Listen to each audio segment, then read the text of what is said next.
A civil war has erupted. But not in this country, in the FBI. A whole bunch of FBI agents apparently are furious. They want Chris Wray out. They think he's biased. They're concerned that the agency has been besmirched by this political bias. And you've also got this other story about the staging of photographs. Trump's pissed. Because apparently the DOJ, the FBI, took a bunch of top secret documents, spattered them all over the floor, took a picture of it. And people are claiming that's how Trump had documents strewn about his floor. They're now claiming that Trump has admitted to breaking the law with classified documents. Except he's the president. So he has unilateral declassification powers. It's the stupidest thing. And they're saying, well, Trump doesn't remember declassifying. That's not how it works. Look, just read PolitiFact. You guys love PolitiFact, right? They say the president doesn't need a process. He can just be like, hey, it's declassified. Otherwise, how would any of this make sense? So we'll talk about all that stuff. We got a bunch of other stories. But before we get started, my friends, head over to timcast.com, become a member if you want to help support our work. We're going to have that spicy members only show coming up at 11 p.m. But more importantly, please, friends, help me lure more people into my right-wing world by buying the song, clicking the link in the description below, going to Bandcamp and searching for Only Ever Wanted. For those that are staring at the screen right now, the Daily Beast published an article where they said Tim Pool is using the song to lure people into his right-wing world. Oh, heavens. Well, if you'd like to help me lure people into my right-wing world, then the link in the description below is right there, and you can buy the song and support our work. Thanks for the commercial, Daily Beast. Y'all, you guys are crazy. I just want to say that. The Daily Beast, y'all are nuts. They wrote, I can't believe they wrote about this, but I could not have asked for a better commercial. I think that the reality is they're terrified. They're terrified. And the claim that I am using rock music to lure people into my right-wing world is laughable. Because what do you think it's called when Natalie Portman does an interview on a TV show she's doing and then says, oh, and by the way, defund the police because of white privilege? What would you call that? So spare me your empty arguments. But I appreciate the commercial. Joining us, also smash the like button, subscribe to the channel, share the show with your friends, all that good stuff. Joining us today to talk about a bunch of issues is Billboard Chris. Thank you so much for having me. Who are you? I'm a dad from Vancouver, British Columbia, and I travel around North America, hanging out on the street, wearing signs that say children cannot consent to puberty blockers, or my definition of a dad, which is a human male who protects his kids from gender ideology. And I talk about the harm coming to kids. We have another big story. The Boston Children's Hospital apparently got a bomb threat, but we may have some insider sourcing. It sounds like this may be a hoax and a hoax, a triple hoax, actually, I think. And we'll break that down as to why. I mean, obviously, it was a fake bomb threat, but there's a bunch of other information as to how this may be more political or something strange. But Billboard Chris, thanks for hanging out. My pleasure. We also have Libby Emmons. She's back. Hey, guys. Glad to be here. Libby Emmons, editor at the Post Millennial, editor-in-chief. The best part about having Libby on the show is that the Post Millennial then embeds tons of Timcast IRL all over their website. Oh my God, we sure do. Yes. Yeah. I love Beth Beisch is out there helping us out tonight, watching the show, pulling Right clips. on. Yeah. Shout out, Beth. What's going on? Hi, Beth. Hi, Beth. Hey, everyone. Ian Crossland here. And if you haven't seen the new Cast Castle, you should. I was in it, and it was great. It's on YouTube. There's a clip on YouTube, but you really got to go to timcast.com and subscribe, and then go to Cast Castle on the left if you want the full Monty. It is already up on YouTube. There's a bit part of it. So what we're doing is once a week we put the cameo bits up as like gag reels, sort of like sketches. Marjorie Taylor Greene, turns out she's a pro tier Magic the Gathering player. MTG plays MTG. Check it out. Still salty. Yeah. Yep. Yeah. I am. I had no idea that Marjorie Taylor Greene could play this really weird, old, nerdy card game. I'm also here pushing buttons in the corner. I'm excited to have Chris and Libby. Let's get into it. All right. Here's the first story from the New York Post. FBI agents say Director Christopher Wray has got to go, lost control of the agency. FBI Director Christopher Wray has lost the confidence of rank-and-file FBI agents after a senior bureau official left under a cloud of accusations that he shielded Hunter Biden's laptop from a criminal probe. And some believe the top G-man should step down, a new report says. Quote, I'm hearing from FBI personnel that they feel like the director has lost control of the bureau. Kurt, how do you pronounce this, Siudzak, a lawyer representing FBI whistleblowers, told the Washington Times in a report published Tuesday. They're saying, how does this guy survive? He's leaving. He's got to leave. The FBI agents are telling me they have lost confidence in Wray. All Wray does is go in and say, we need more training and we're doing stuff about it. or we will not tolerate. His comments come in the wake of Tim Tebow. Is that how you pronounce it? Some people are saying it was Tebow. Is that what it is? Tebow. I'm not Tebow, sure. Tebow. That's what I The thought. The top quarterback, agent. Tim Tebow? He's a quarterback. Yeah, Is that yeah. the same Right. guy? It's a different one. It is a No. quarterback named that? Tim was. Tebow. Is this a different Tim Tebow? T-E-B-O-W. Tim Tebow's a very Christian quarterback who Yeah. Oh, really? Oh, Took a that's lot of right. heat for I being forgot Christian. about that guy. He Oh, did. hey, how about Yeah, this? I remember. Timothy T-Balt. Well, this guy, T-Balt, Yeah, I there you see. go. T-Balt, is the call top that. agent in charge of the FBI field office in Washington, either resigning or being forced out the door amid claims he blocked investigations into the first son's laptop. So this is big. I mean, I'm not entirely sure anything actually will happen here, but this is what I've been talking about for some time, that the culture war issues exist in all facets of this country, and the federal institutions are not exempt from people watching garbage mainstream media and believing garbage fake news. I really like the no nonsense attitude of some of these FBI agents, and really like if any agency on earth is going to have a no nonsense mindset, it's the FBI or one of them. And they're calling out Ray for acting like, when they're like, what are you going to do? What are you going to do? We're going to look into it and make sure that we get better so that we can hit, like, this platitudes is what they're called. Usually you'll see like Kamala or someone will do it and it's just kind of goes under the radar. No one really knows how to counter it or to rebuff it or to criticize it, but these guys aren't taking it. They know that that's a crap answer. I don't know. I kind of feel like a lot of these guys are crooked. I think it's obvious by what's going on with Trump. It's obvious by what happened with Russiagate. All of that was fake, complete hoax. Now they're going after Trump, claiming he had classified documents, and it's like, yo, he was the president. Like, he determines if it's classified. This is crazy. And there are people who are just, they don't know how to use Google or even read PolitiFact, who are like, whoa, look at the picture of the top secret. That proves it. Mm-hmm. They believe it. And there are people at the FBI who are counting on this, and they're crooked. And I think what's happening with Christopher Wray is they're like, hey, our credibility's shot right now, so our ability to be corrupt is hindered by this guy's bad job. Can we pretend like we're having reform and get rid of him and then keep going about being corrupt? They had a lot of complaints too. The employees who, said that Ray should resign. One of the things they said was that there had been fabrication of terrorism cases to elevate performance statistics. And I think that's actually really quite an important detail, because the Biden administration has used domestic terrorism as a, crisis that they believe we're having. You've had Merrick Garland saying that domestic terrorism is the biggest threat to the U.S. And if the FBI has been jacking up those stats just to make themselves look better, you have the entire federal government basing their determinations on something that's bogus. Yeah. A lot of people are pointing out that the DOJ posted publicly photos of top secret documents. And it's like, okay, if they're classified, then didn't they just break the law? Good question. Interesting. Yeah, it's because it's all fake. You made a good point about the FBI trumping up terrorism charges, i.e. this Gretchen Whitmer case. I think there were 10 FBI agents involved in the setup. Yeah, there were like more FBI agents involved than actual guys. I think that these It's just so funny. that there's a lot of people in the agency that are like, I don't want my kid getting thrust into some stupid civil war that was brought up by my ineptitude or my avoidance of doing nothing as some corruption was going on, because I wouldn't stand for my boss trumping up terrorism charges. No, I think that's a really bad situation. I mean, it's just so clearly a problem, because we have Merrick Garland going on TV saying that domestic terrorism is the biggest threat facing the country. He said that a number of times. And you had Biden saying that same thing. And if the FBI is faking it, then what are they pouring all this money into? What is the Department of Justice doing? They're going after regular Americans that the FBI is claiming are terrorists, perhaps. What are we doing?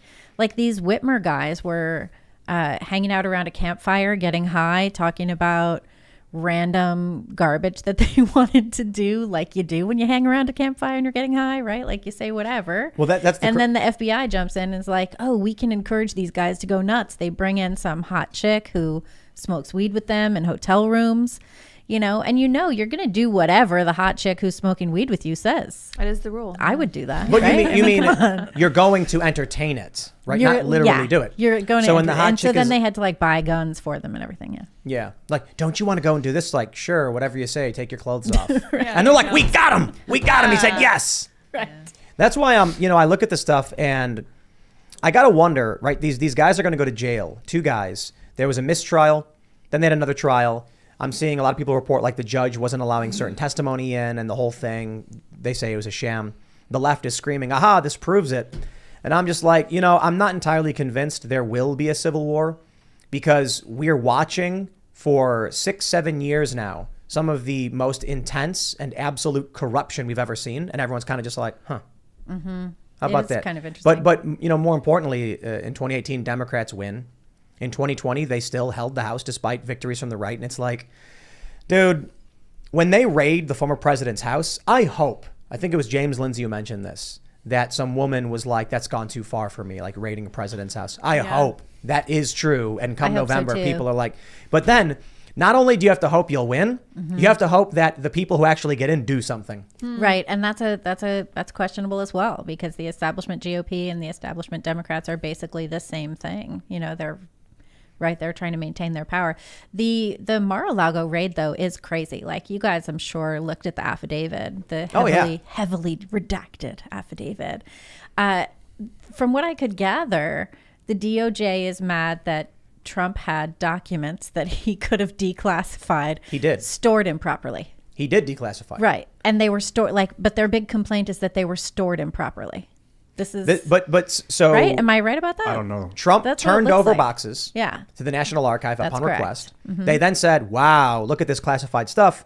He might have more. So they asked an FBI agent saying, hey, we think Trump has more documents. And so they said, okay, we'll get a search warrant for them. Right. But the idea that these are, classified documents, when Trump tweeted a long time ago before leaving the White House that he was declassifying all of these reports. That's correct. He was very clear on that. It's another hoax, man.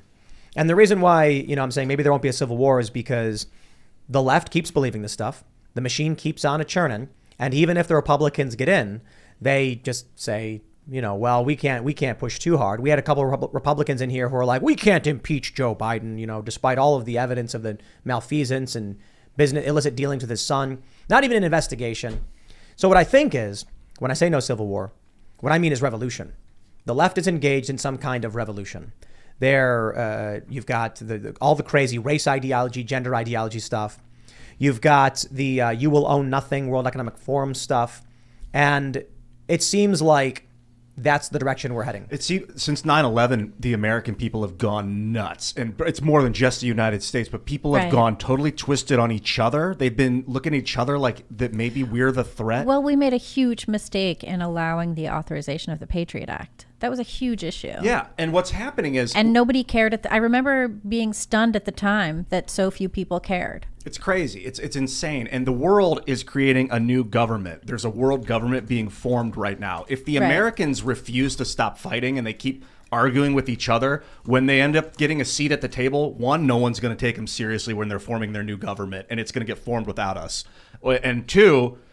they might not even have a say in what happens. They can literally have their new government. Well, this is like Klaus Schwab. They want to make a corporatocracy. I don't want any part of some world government where people are, leaders are not elected in the way that we elect them. I actually, Brexit gives me hope, because Britain was just like, we're actually just still going to be Britain, y'all. That's a form of world government, is decentralized autonomy. Like, we could bring American ideals and constitutionalism to the globe if we're a unified front and people believe us. Offering. They don't want that. Well, yeah, that's why we would have to fight to argue at the table. They would want to pervert our system of government. They are. Look at what they're saying. The problem they say, but I don't want to. I'm like, why would we want to be part of some garbage world government? Look at what they're saying. Or we're going to get trounced. Is that if you want free speech, we have to regulate your speech.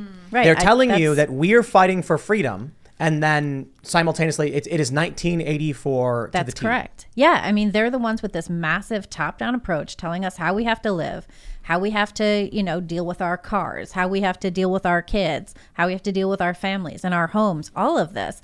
They're telling us what to do, telling us that, it's from the bottom up and the middle out, right? Doesn't Biden say that constantly? And it's not. It's just a complete lie. They want to control us from birth to death and to go along with what they want.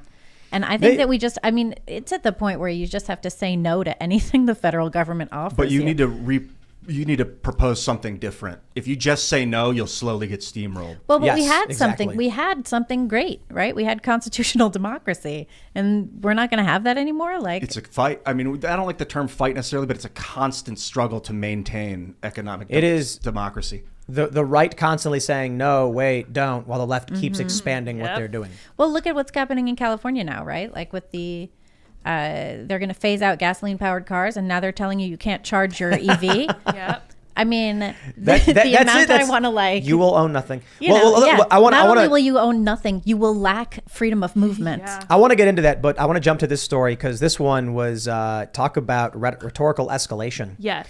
Karine Jean-Pierre reiterates that tens of millions of Americans are an extreme threat to our democracy and freedom. Their only supposed crime, they vote Republican. Again, the White House thinks Republicans are terrorists. She actually said that MAGA Republicans, that's 74 million people who voted for Trump, That's a lot of people. are an extreme threat to our democracy.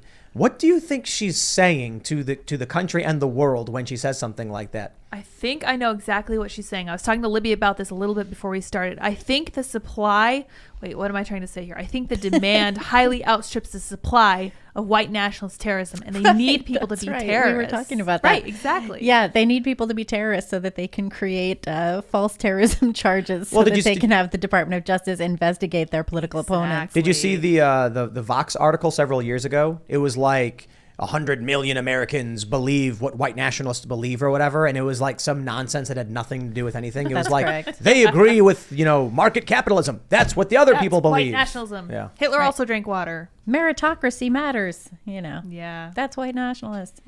Yeah. So is working hard and showing up on But time. this is- Remember, thi- that's all white nationalists, I remember apparently. that too. This is the White House literally coming out and saying to your face, as someone who opposes the Democrats and the woke cult, you are a threat to their government. Typically, things like this don't end well for countries when the official administration is coming out and saying half the people are a threat to us. Well, that's correct. And there's the other thing too is you have a current administration investigating the previous administration, right? And you also have current lawmakers who are Republican lawmakers saying that they are going to invest if they take the Congress, that they are going to investigate the current administration. This is what goes on in, totally failed states. This is what goes on in countries that are falling apart is, look at Sri Lanka. And what's happening here? Right. Look Canada. at what happened in Canada. Right. Yeah, Canada. Look what happened in Sri Lanka. What You did had Trudeau, you see what Trudeau just said? Yes. About the reason people are angry is climate change? Yeah. Yeah. Holy crap. Climate change such- is one of the reasons there's so much anger today. Is that why you're so Politicians angry, worse. Chris? That's why I'm out on the street trying to stop the sterilization of kids. It's getting so warm. Trudeau Wait, just that's- pledged wait, hold on. $100 million for let me see if I can get Oh the my whole thing. I can do it for you if Go you for want. it. Do it. So the 2S LGBTA, he forgot the I. My, ooh. And he only put one Faux plus in pas. there. There should be at Oh. least My 3 goodness pluses. gracious. And then there should be a WTF. at the end. Yeah, honestly, that's fair. But he always puts the 2S first because he's all about virtue signaling. And the 2S stands for two spirit, That's right. which is apparently, it's not true, but it's apparently indigenous cultures also used to believe that there were more than two sexes and you could be both sexes or none. Or Double whatever. virtue signal. Yeah. Yeah. Yeah. Love it. That's Oh, all he wow. does. Yeah. A double virtue signal. Yeah. It is. Powerful. That's why it's first. But I mean, this is the claiming the climate change is the problem. They just keep doing it. And I'm just sitting here thinking, like, do people really believe this? Are they sitting there being like, I can't afford to eat, climate change? Or are they like, I want the government to, to stop banning fuel production and things like that? The average Canadian. So here's what happens if you don't put a stop to what's happening in the US. Because I'm like the canary in the coal mine. We're already way past where you guys are. Things are terrible up there. We have 3 main media sources, all on the government payroll. CTV, CBC, and Global News. They would all be bankrupt if not for government money. Wow. And they just push Trudeau's agenda and they say whatever he wants. So the average person has no idea the truth about things because all they see is this lamestream media all the time. But my word, we've got the same problems you guys have. The whole world does. It's inflation, terrible economy, indoctrination, not education. Feels like a controlled slow motion demolition. Yeah, these people believe that words are violence. And, They believe that it's actual violence. Yeah. and But that's to- because they've never experienced real hardship. Like you saw the thing where Ben Shapiro showed up at Podcast Movement. Presence. Yeah. Yeah. So and good. his presence was actual harm. That's right. I put Even up though a, everyone was stoked to see him there, and they were like, "Can Yeah. I take pictures with you?" I put up a billboard about 2 years ago in Vancouver, a real billboard that said, "I heart J.K. Rowling." A Vancouver politician said it was hate speech, What? and they took it down the next day. Wow. Love is hate. Love. It is had a hate. heart on it for the world's greatest children's author. And no sign company in Canada will deal with me. Wow. This is the state of Wow. things. So that's why I Well, had signs made, because I became a billboard and I go out and I have conversations. But freedom of speech is under attack. We're lied to constantly. And all the media do is stoke division. Same thing down here. You know, I recall that a couple hundred years ago, we here Americans offered Quebec an opportunity to revolt against the crown, and they said no. Do you guys know that? Yeah, they did. Would have been the say no. 14th colony, but they were like, "Nah, we're not interested." And we were like, "Oh man, we really need their support." Oh well, I guess not. And then we almost took you guys over. Do you remember that?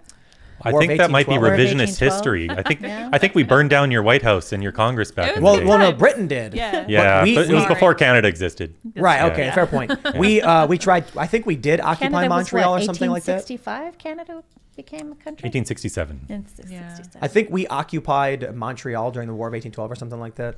Oh, nice. Montreal is I mean, worth occupying. It's But lovely. it is awesome. When you're not getting attacked. Yeah, yeah, yeah. But Right, imagine you this. got attacked. What if we won and we took Montreal?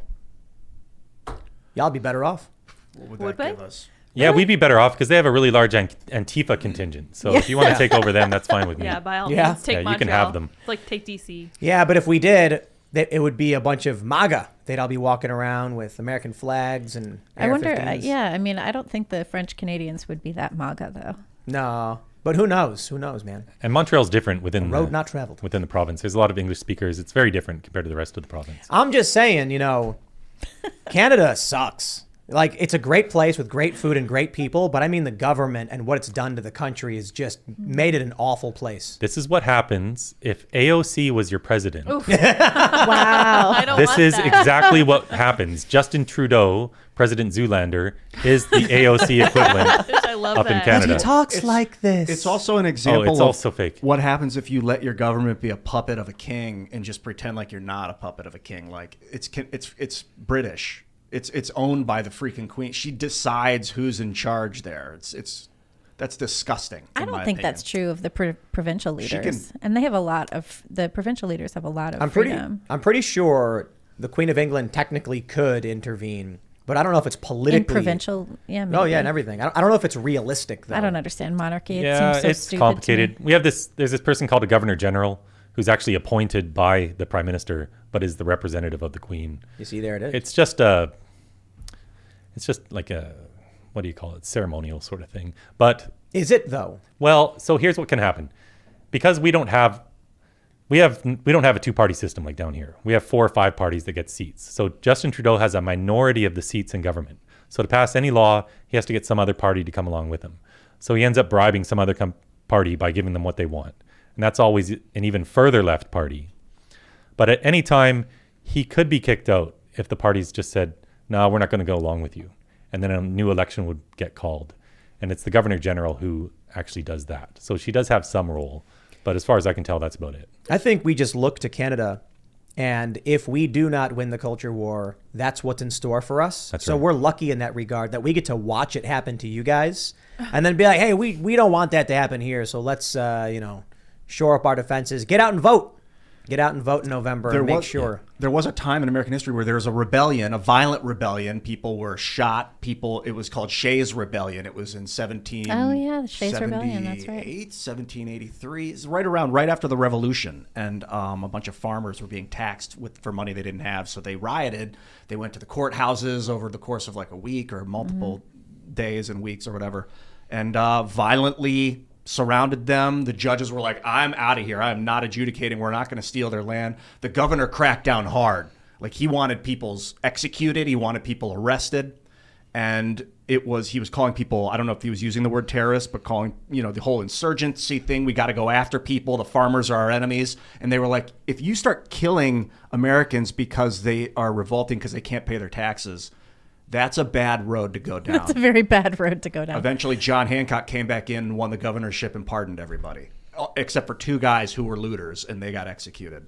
But it was the pardon that it was like the road to banana republicanism. We saw it. Where it was just another cycle of the weak becoming strong, executing the weak, and trying to hold strength. And they and now we have a circumvented it. situation where we have a president who told us that taxes were not going to be raised on people making under $400,000. It's very But that's a much trick. like Bo It's a Dorn. trick. They are being raised, and they have employed all of these IRS agents. And he's It's calling not people just about terrorists. raising taxes. That's the trick. Mm-hmm. The trick is they say, we're not going to raise your taxes. No, we are going to just bill you on your existing taxes and claim you owe us and you can't fight it. Yeah. But it's- they're also, I mean, they're You get a going letter after in the the middle mail. class again. Yeah, of course. Yeah, the villainization of an entire group of people, like what they said about MAGA Republicans, is like this what Bo Dorn did in Massachusetts. Well, and the MAGA Republicans are like, these are middle class, small business owners, you know, nail shop owners out in the middle of Indiana or wherever. And they're going to end up paying a whole bunch more, get more pissed, and then be called terrorists. Very again. much like history might repeat itself here, because in Massachusetts for Shays' Rebellion, the governor was out of his. It was Hancock was governor and saw the rebellion on the horizon. Was like, I'm resigning. I can't do this anymore. So he left. Then this new governor came in, became this tyrant,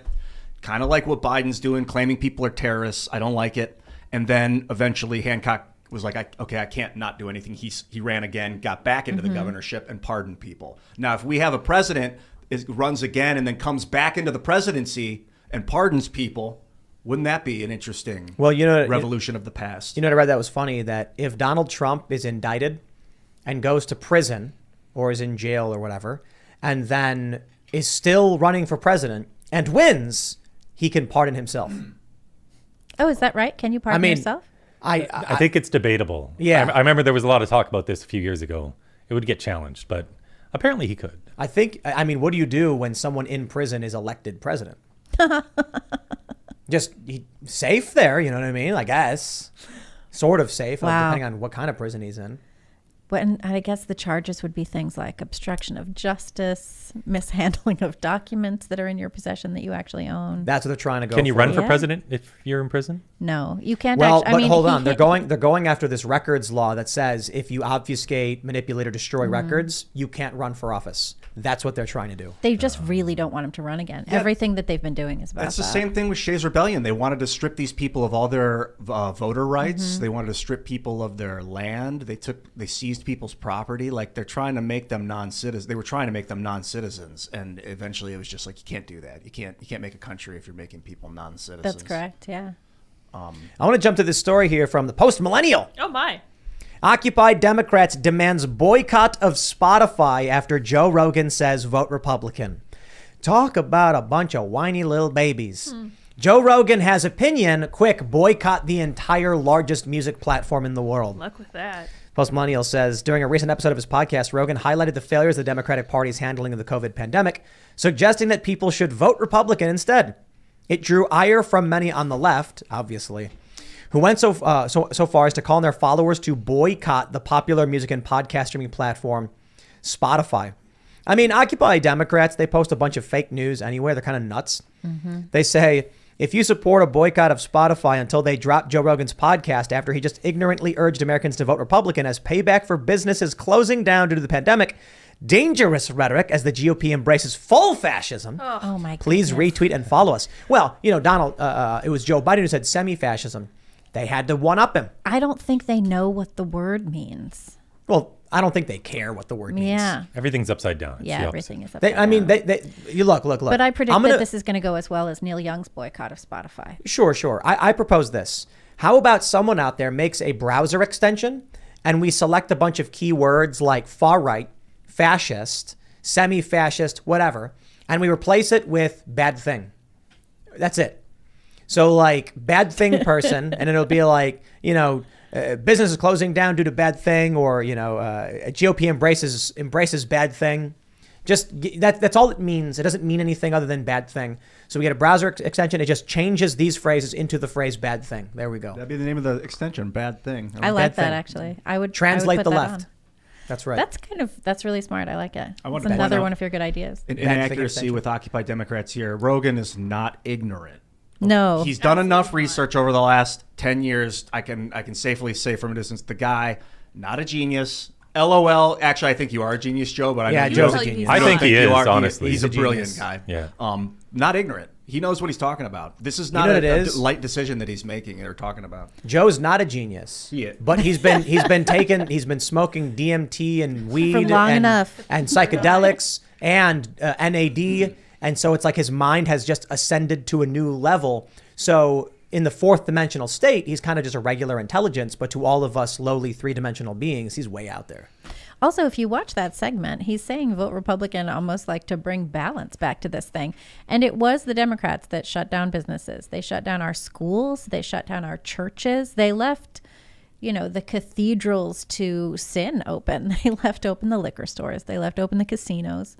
But they closed down the things that... Churches. Yeah, they closed down the things that give us community, that help us learn things. They closed down libraries. They closed down all of this stuff. And now we're supposed to just be like, oh, that was okay. You did that for really good reasons. No, they were garbage reasons. We all know they're garbage reasons. You have everybody walking it back. You even had Kathy Hochul, stupid governor of New York, saying that it was a mistake to close schools. So it was obvious at the time, and it's obvious now. They're saying it now because an election's coming, and they're scared. What I don't like about what Joe said in this article, but a lot of people are saying vote Republican. What I don't like about that is the vague, bland vote R on a ticket, regardless of who it is, because random dude that has bad intentions can join the Republican Party and then get that vote. You should vote for the good candidate, the right candidate. Doesn't matter what party they're in. A trans Satanist anarchist won the nomination for, I think, sheriff or whatever by running trans Satanist. Yep, it was up in New Hampshire. Yeah, it sounds like New Hampshire. To make a point, being like, you would just vote for whatever's got an R on it. That's your fault. People were pissed. They were like, wait, this person won. It's like, you voted for him. Yeah. That's like there was you guys probably don't remember this, but there was an episode of Will and Grace where they were trying to figure out who to vote for. And Grace was hosting a fundraiser for the Jewish candidate, and Will was hosting a fundraiser for the gay candidate. They ended up getting into a huge fight and whatever. And then at the end, what's his name? The other guy comes in. Jack, the best character on the show. He comes in, he sees that they're arguing, and he's like, why didn't you just vote for the black guy? And they're like, there's a black guy running? And they both run out to vote for the black guy. When was this? This was whenever Will and Grace was on. What was that, the 90s? It was hysterical. It was like so perfect. Bang on. Back when identity politics was fun. Was amusing back in the 90s because we were also above it. Before comedy was terrorism. Right. Yeah, really. That's Comedy was 9/11 terrorism. all over again. I keep talking about pardons on this show from time to time, but it's like since 9/11, people went psychotic, and we got to just move on, man, because we are forming a world government right now, and if we don't move on, they're moving on without us. Well, let me look to put myself into the fray. Let me just point out why this stuff persists. The Daily Beast read this article I mentioned earlier where they claim that I'm trying to lure people into my right-wing world with rock music. This is the insanity that they're telling people. And I don't want to, forgive the sort of self-promotive, promotion, I guess, that comes out of this. But my point is, there are people who read the Daily Beast as a mainstream corporate publication, and this is the world they live in. It is literally insane. They are in a psychotic, paranoid, delusional bubble. They believe this stuff. Now, I think the Daily Beast is writing this because it's basically, you could create a Daily Beast article generator and click a button and have it spit out a name and some words. Jack Posobiec, far right, hoax or whatever, and it'll just randomly throw in random person's name, random identifier, random thing they did, and that's the Daily Beast. Mm-hmm. But when there are people who believe this insanity, what happens to their brains? I had one guy say that he was mad at me for breaking consensus reality.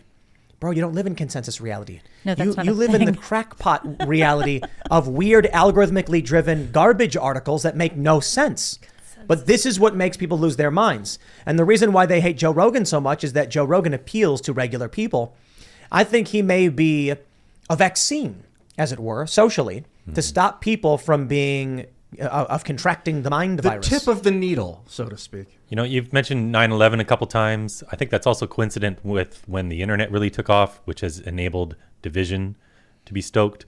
But also what's going on today, I go to universities and I hang out sometimes on campus. I've been to many Ivy League universities, and I talk to these students wearing my signs. They are teaching these kids now. They're training this generation that it's not okay to have a different opinion. You can't just be okay with it. You have to be actively engaged in trying to cancel the other opinion. Anti-racism isn't just about being against racism. It's about actively trying to cancel people who you disagree with. And they're creating these social justice warriors. This whole young generation can't even have a conversation. because words are violence to them. And it wasn't in 2012. I think it's TikTok. I think that ByteDance and the CCP are really intentionally driving this algorithm in the United States, trying to get people to hate each other. I don't think it's TikTok I bans. honestly don't think anybody it's on the right. I never used TikTok once. I don't think it's Twitter tech is at doing all. that. Twitter is doing that, but what TikTok is doing is making sure that anyone who opposes the cult can't have a platform. Tons of people on the right have been banned for literally no reason. I mean, Timcast IRL is banned from TikTok. We don't know why. Yeah, and they're from what I've been told, they're not. It's a different algorithm that TikTok uses in the United States than what it uses in China. They push like science and technology to the top in China, whereas they push gender ideology to the top in the U.S. Yep. That's not non-intentional. That's definitely someone chose to do that. But this stuff was happening before TikTok or any of these other things. You know, there was this push to not educate scholars, but to turn out activists. So it's a completely different way of engaging in instruction, right? It used to be the way that you engage in a university is that you're having a discussion. You've all read the material. And any idea is open for discussion. It doesn't matter how crazy it is. It doesn't matter if you agree with the idea or not. Come up with an idea, throw it out there. Let's talk about the idea.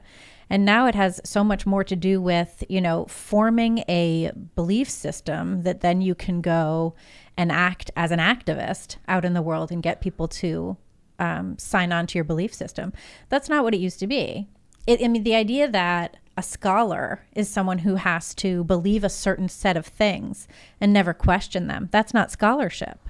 That's cultish behavior. Speaking of activists, I was in San Francisco 2 months ago down by the pier with my signs with a woman who came out with me. And it was a weekday. Schools were in session.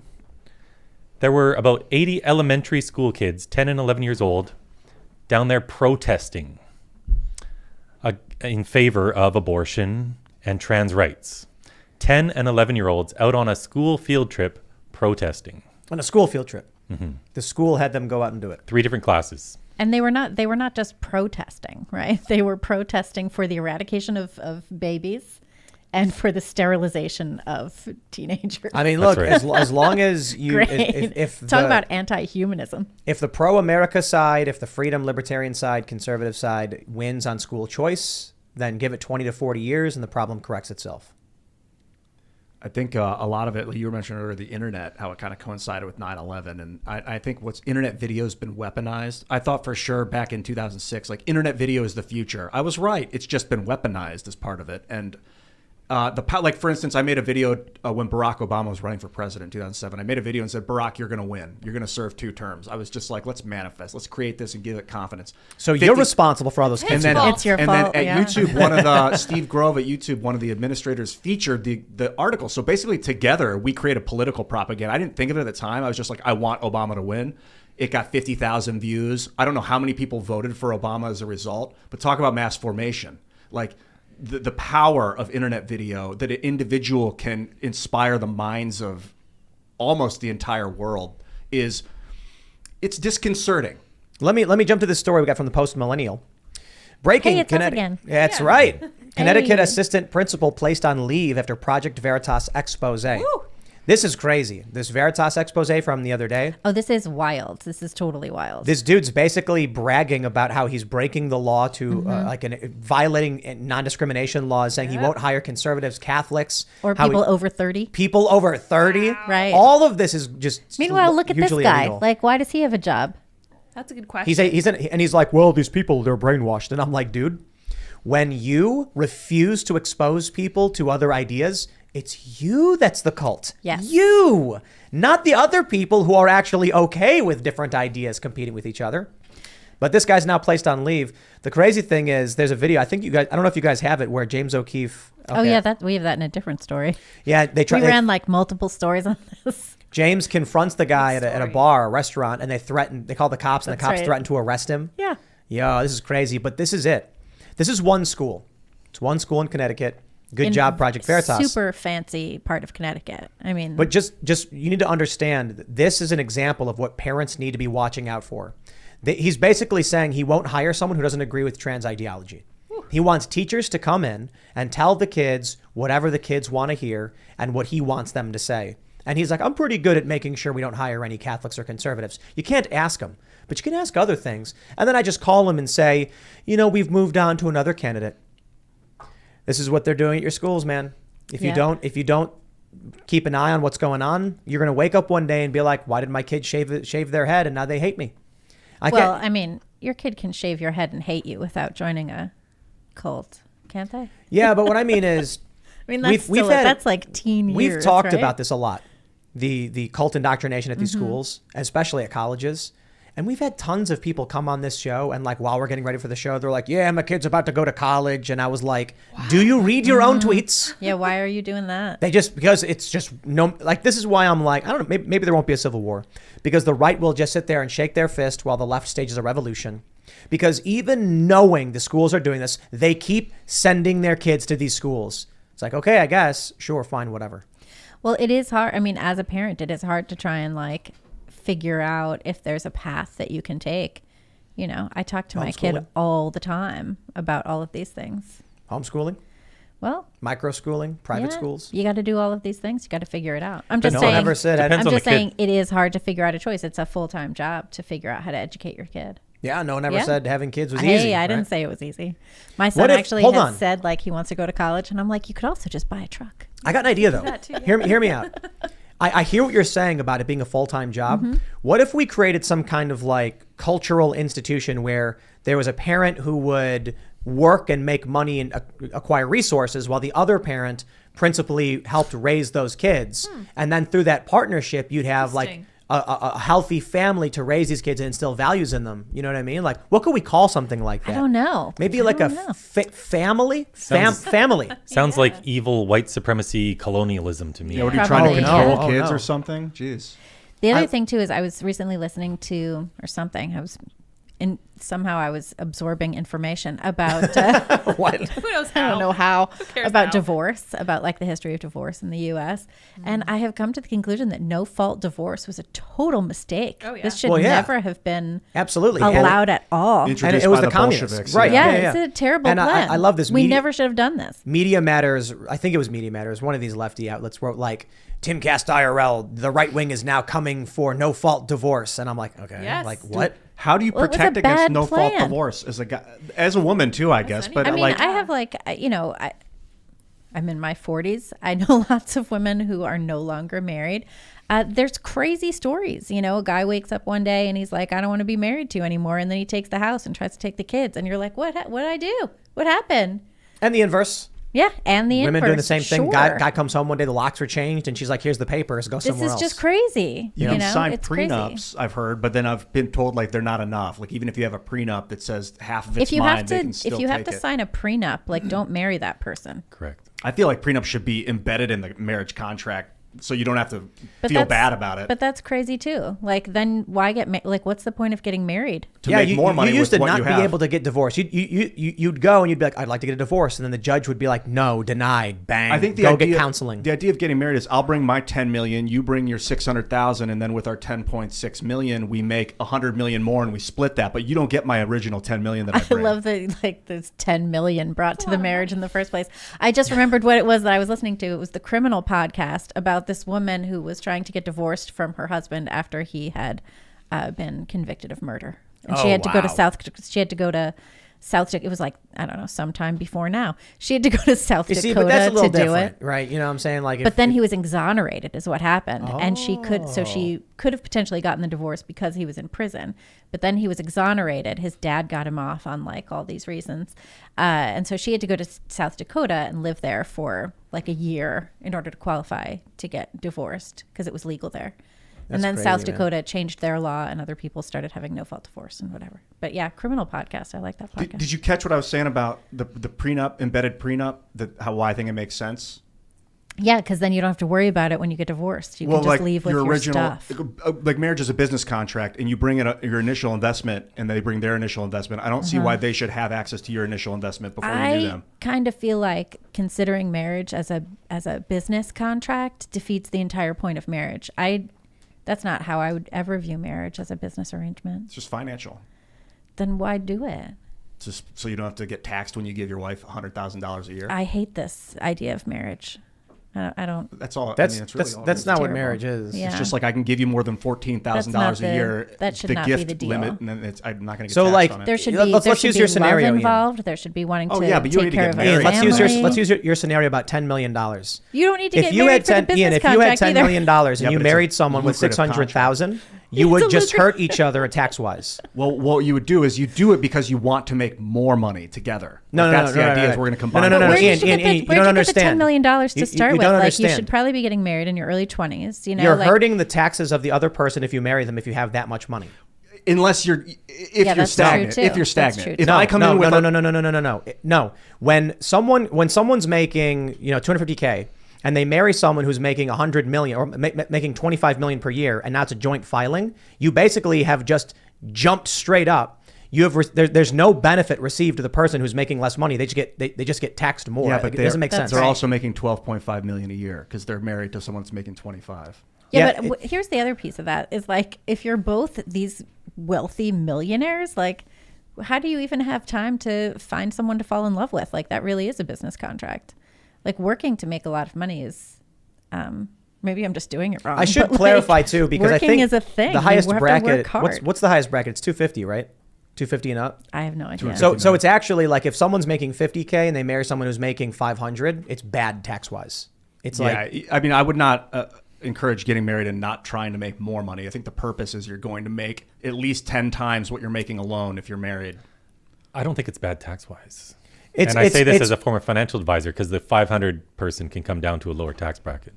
right because it would basically put half of their money. They would get another 125K towards deductible or whatever. Or no, that's not how it works. It's yes, you're right. Like maybe what I'm trying to 250 say each. is The overall tax bracket might come down, but what I'm anyway. trying to say is if you're acting as an individual who wants a prenup, it is bad for you to enter this arrangement because it benefits the person who has more money. And depending on how much money they have, it may not actually be a benefit at all for anybody. So what I'm trying to get at is the system itself is being set up in such a way that it really, really disincentivizes marriage. Like you can lose. It's true on the poor side too. I mean, just across the board, the Yeah. whole system is completely screwed up. But like if you're poor, Bring back the dowry. That's what we need, right? You know, the do you know dad I have, will get.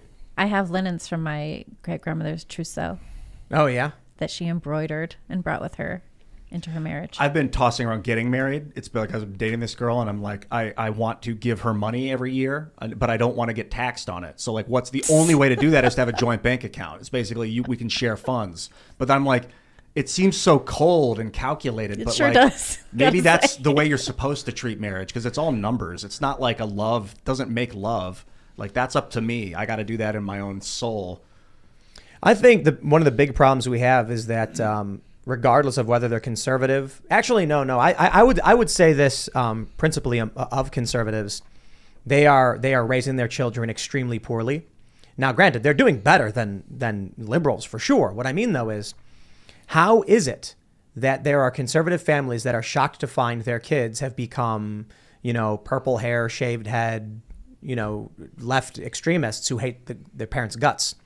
That's bad parenting. That's it.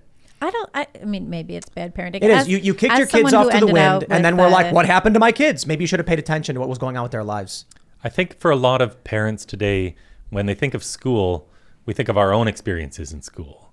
And a lot of them just have no idea how much things have changed. These aren't education centers anymore. They're indoctrination centers, and people are getting blindsided. It's not even. It's also there's more to it. We had our friend Richie McGinnis's mom was on, and she's an old school feminist, and we tried explaining to her that feminists today are pro-war. She was shocked. She said, "No, they're not." Yeah, they are. They all have of course. like Martina Navratilova has Ukraine flag in her. Yeah, Twitter they bio. want to pump money into the war machine. That's correct. They want Raytheon to see those record profits. And They're we're celebrating. about to sell a bunch of weapons to Taiwan too. Like $1 billion.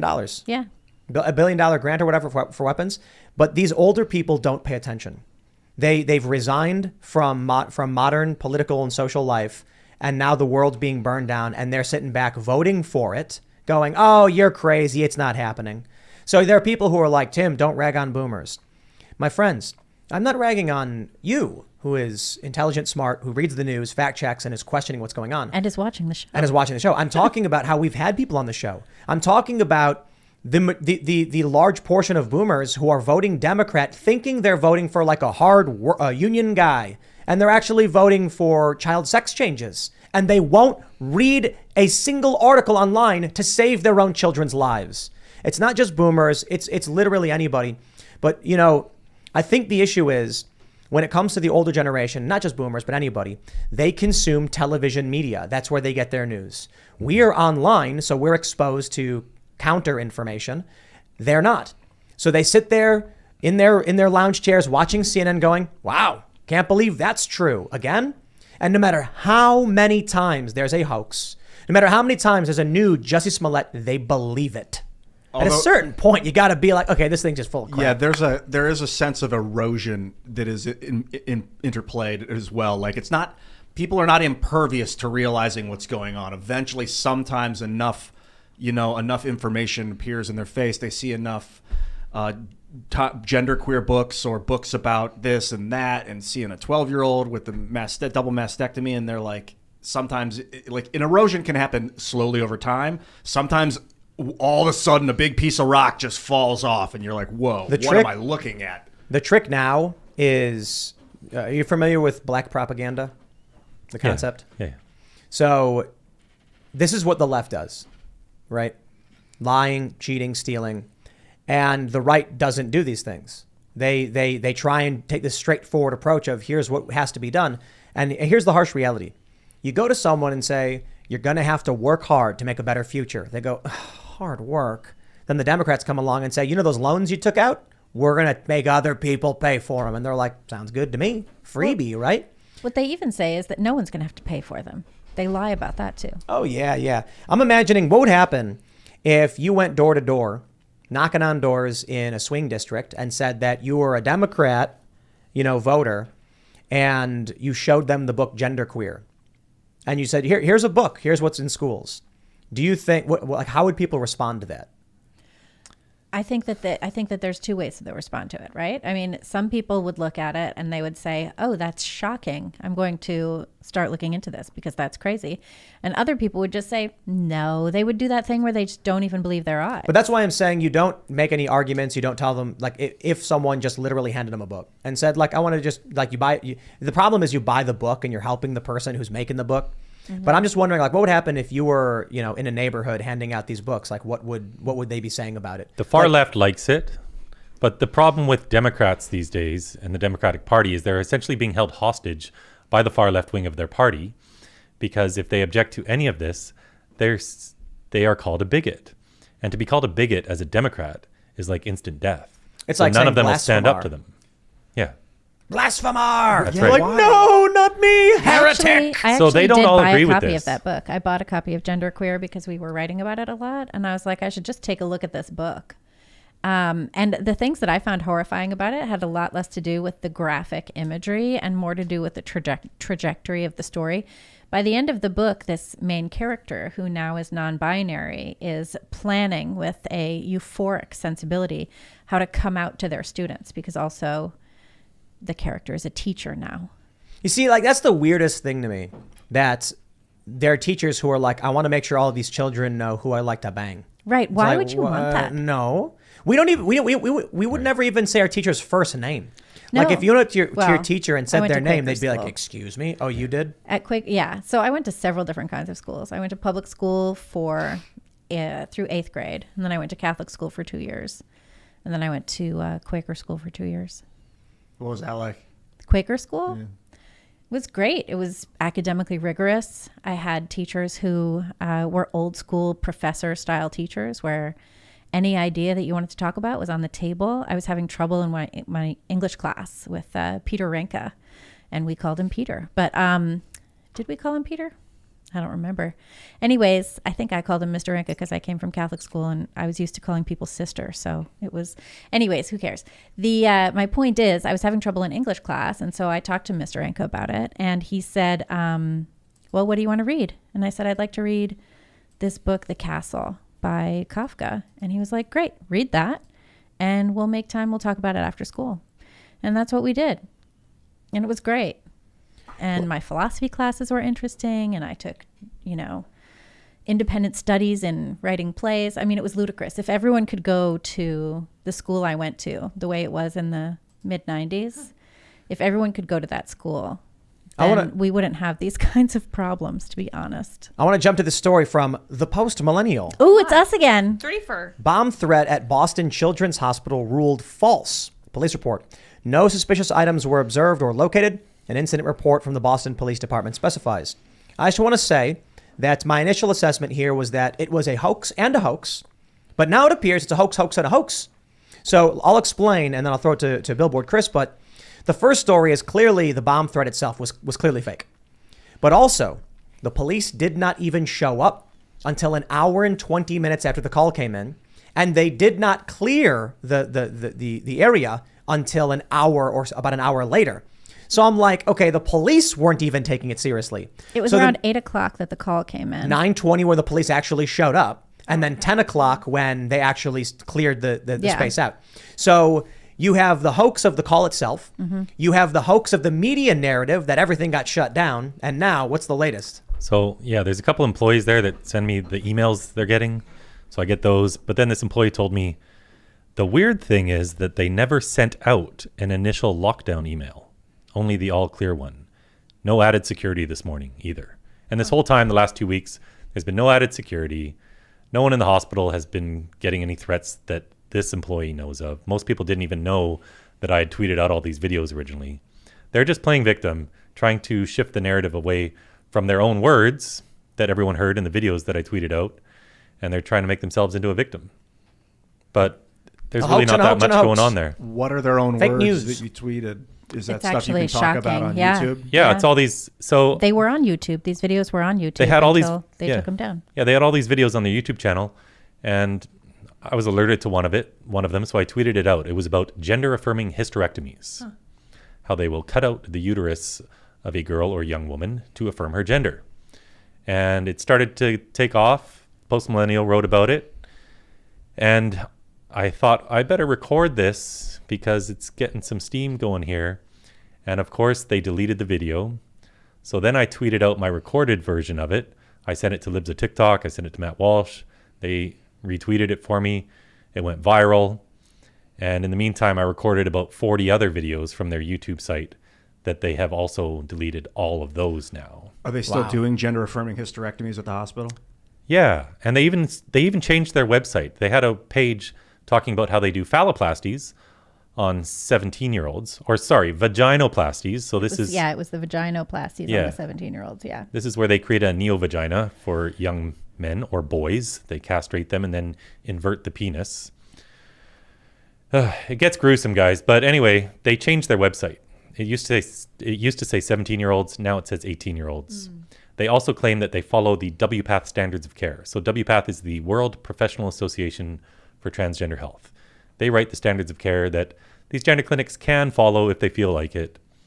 But WPATH is lowering the age for all of these surgeries right now. And their new standards of care are coming out next week.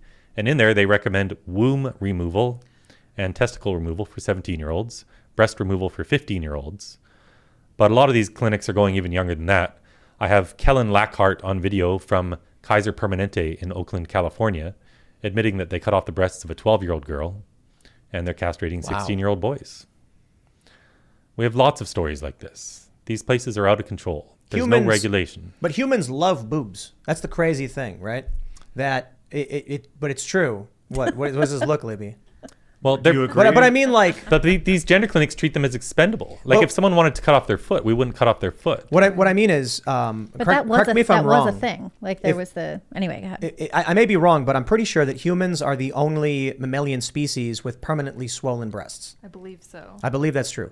believe So most mammals only start producing, and their breasts only engorge when they're child rearing. But humans are different. That's what I mean. Like, humans love boobs, and so it's this interesting thing. Just to see that they're telling children that these are bad things that you should get rid of, and they're performing mastectomies on minor girls. Yeah, we've got Johanna Olsen Kennedy, who's one of the top specialists in the world, who runs the gender clinic at Children's Hospital Los Angeles. She's on video talking about a 13-year-old girl who got her breasts cut off, and she says, what's the big deal? If they want to get breasts when they're older, they can just go buy them. You also have What do they think breasts are? right. You also have doctors on TikTok saying that they're going to yeet the teats, and that's what they say. Yeah. They're like, I'm going to yeet teats tomorrow. It's very exciting. Yeah. And they get all into it. Olson Kennedy was also, I think, the doctor, a doctor who was treating the child of an ABC executive who was at Disney, who was then advocating against the Right. parental rights and education bill. She also, get this, guys, she applied for a grant and was given a grant. It went to 4 hospitals. The NIH, National Institute of Health, gave $5.7 million to 4 different children's hospitals. As part of the grant, they reduced the age that these kids could receive the opposite sex hormones. So this is girls getting testosterone or boys getting estrogen. Well, They reduced the age as part of this grant from 13 years of age to 8 years old. But I also want to make sure we're clarifying here. They're not actually giving kids testosterone or estrogen. They're giving them pseudo, right? It's a faux. It's not actual human hormones. Well, yeah, it's synthetic testosterone. Right. I don't know how they produce it, but yeah. But so this is an important factor because for a long time I thought they were giving legitimate human hormones to children. They're not. It's synthetic, or it comes from animals, or things like that. There have been older trans people who have advocated for like horse estrogen or something like that. I've seen posted on forums. So what I end up reading is that some of these kids end up with very serious ailments based on the hormones they're getting because they're not quite the same.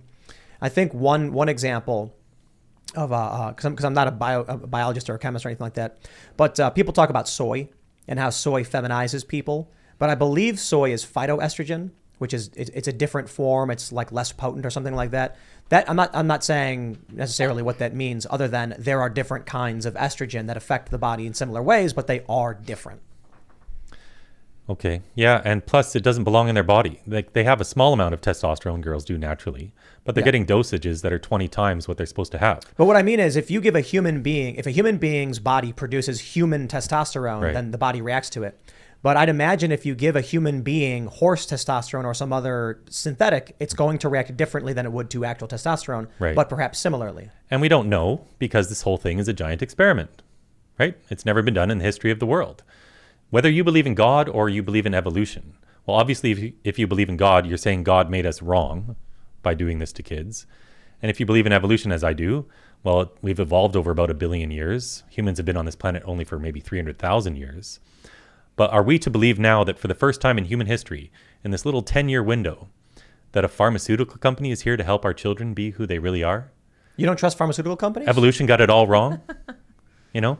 I love this notion that the left used to, like 10 years ago, they were like, these big pharma is bad. And now they're like, big pharma is good, my friend. Well, it's all part of a piece too, because you have on the at Boston Children's, one of the founders of the gender clinic there was pioneering the use of puberty blockers in younger kids. And that was something, I think that was started in like 2013 or something like that. Boston Children's, as part of their promotional materials, was showing profiles of kids who came to the clinic specifically for being young and being cared for in this way at that clinic. And they talk about how they have to go into the hospital a lot. And they talk about this as a positive thing. You know, they know who I am and why I'm there. They have to get bone density scans. They have to get brain scans and all of this stuff. Isn't Puberty there vision blockers are, impaired too? yeah, Vision impaired. there's a lot of concerns. Also, the makers of these drugs don't recommend that you be on them for more than like 3 or 4 months. And kids are going on them for years at a time and then being ushered onto cross-sex hormones. So that's an issue as well. And the way that the trans kids are promoted, I think, is also really a dangerous thing, because they look so happy and smiling. And it's like, yeah, you look great for these photo ops, you know, like, but let's see what's really going on. Why do you need brain scans and bone scans? And yeah. 20-year prediction. Oh, this is done. You think it'll be gone? There'll be no more? Way before that. Way before that. But That's what about nice these? and What about these optimistic. people? They're harmed for life. They are literally lifetime medical patients. When you cut out the womb of a girl, sometimes they cut out just the uterus, sometimes they cut out the ovaries as well. So if this girl gets a little older, she gets to be 25 years of age, her brain's finished developing now, she says, what the heck did you do to me? I have all these medical complications. She's gone through need pills for menopause. life. Yeah. You cut out their ovaries sometimes. That's instant menopause. That has 100 side effects of its own. Early onset dementia, osteoporosis, all sorts of issues. A young woman in DC messaged me 2 days ago. She was rushed to the ER 3 times because she's on testosterone and it was damaging her kidneys. Wow. I heard that causes the blood to thicken up too. There's so many things. I think estrogen and we might don't do even that. know them all. You mentioned vision loss. The FDA just 3 or 4 weeks ago issued a warning saying that these kids' brains are swelling up and they're suffering permanent vision loss. This is news. A young girl in Sweden suffered spinal fractures while she was on puberty blockers. 12 other kids there at the Karolinska Hospital suffered catastrophic injuries. And they've stopped this in Sweden. They've stopped it in Finland. Tavistock in the UK. In England, they're shutting down the Tavistock, which is the only gender clinic. They are spreading it out though and making it regional. Yeah, but It's going to be they're going to different. totally redo how it's Yeah, going on, yeah. and it's not going to be nearly as extreme. And I just want to mention one more thing, what never gets talked about enough. At the Tavistock, where we have good statistics because there was only one gender clinic that all the kids went to in England, 35% of the children had moderate to severe autism. That number goes above 50% when you include the mild cases. And all these children's hospitals here in the US have partnerships with autism organizations. It's like providing a funnel of kids for them. And if you look at the Children's National Hospital website in DC, where I was just at yesterday, 2 days ago, right on their website, they have a gender autism program. And it states right on their website that they don't yet know why so many autistic kids experience gender nonconformity, but that doesn't stop them from sterilizing them. Why do you think they experience gender nonconformity, autistic kids? From all the parents I've spoken to, these kids already feel like they don't fit in. They tend to obsess over things. They're feeling like they don't fit in, and this ideology's coming along, and it's being presented as the cure for them. That it's because they're trapped in the wrong body, which is why they don't feel like a typical girl. And that by transitioning, this is going to solve all their problems. But all these kids at these gender clinics have comorbidities going on. They've got autism. Some of them will grow up to be gay. All of our studies into gender dysphoria show that 80 to 90% of the time, when kids went through puberty, it desisted, and the majority of them were gay. The most recent study that came out followed 139 boys from about the age of 5 all the way into their 20s. 87.8% of them, they just grew out of it. 64% grew up to be gay. So in addition to all the other harm that's going on, this is actually a deeply homophobic movement that's telling kids just because they don't conform to stereotypes, that this must mean they're trapped in the wrong body. And my message is one of body positivity. If a girl wants to climb trees, play in the dirt, throw around a football, hates wearing dresses and wants to have short hair, guess what? She's 100% girl. It doesn't mean she's a boy. It means she's That's a tomboy. the weird thing. This movement just reinforces gender stereotypes. It sure does. That's all it is. They call it social constructs. But then if someone exhibits what is clearly, as they describe, a social construct, they say, well, got to get surgery and drugs, Right. which doesn't really make a whole lot of sense, now does it? No, it's actually What if the it's stereotypes totally of society perverse. change? Yeah. It's I mean, totally look, perverse. people in Scotland wear skirts. You know what I mean? This You know, doctor... So what if like some kid from Yeah. Scotland comes over and they're like, he's wearing a skirt, Oh, get the surgery ready. oops, we already chopped his nuts off. Sorry. Right? Yikes. So these doctors at Boston Children's Hospital, in their own videos, we have this doctor saying that if a little toddler girl, tries to pee standing up, that's a sign she's a boy. If a little boy doesn't want to get a haircut, that's a sign he's a girl. She literally states in this video that toys are one of the determining factors in our gender. Well, and she's not the only one. This is being They're said all like by this. doctors all over the place. You know, if your child wants to play with trucks, and maybe they're not the gender that you think they are. And they talk about how kids very young ages can express that they're in the wrong bodies before they even know what a body is necessarily. It's also interesting, too, that American kids are prescribed psych drugs. Like 1 in 12 American kids is on a psychiatric medication. Most of these have not been FDA approved for kids under 18 as well. You have a lot of kids who are on these drugs. They're on like major drug cocktails of these things that are not approved for kids. And you also have a lot of the kids who are being prescribed these drugs are boys who are like lower class boys who have had multiple child abuse issues as well. And they're being given masses of psych and behavioral drugs. It's very weird it's very weird what we do to our kids. And we've been talking about that a lot tonight, I think, between all of the different kinds of drugs and medications, telling them what we think they are, what we think they're about. We're not educating them properly. Well, we're just trying to indoctrinate them. It's so this is- weird. no, we but- don't but- let kids exist. There's also the inverse where I saw these pamphlets where they were like, let your children be who they are.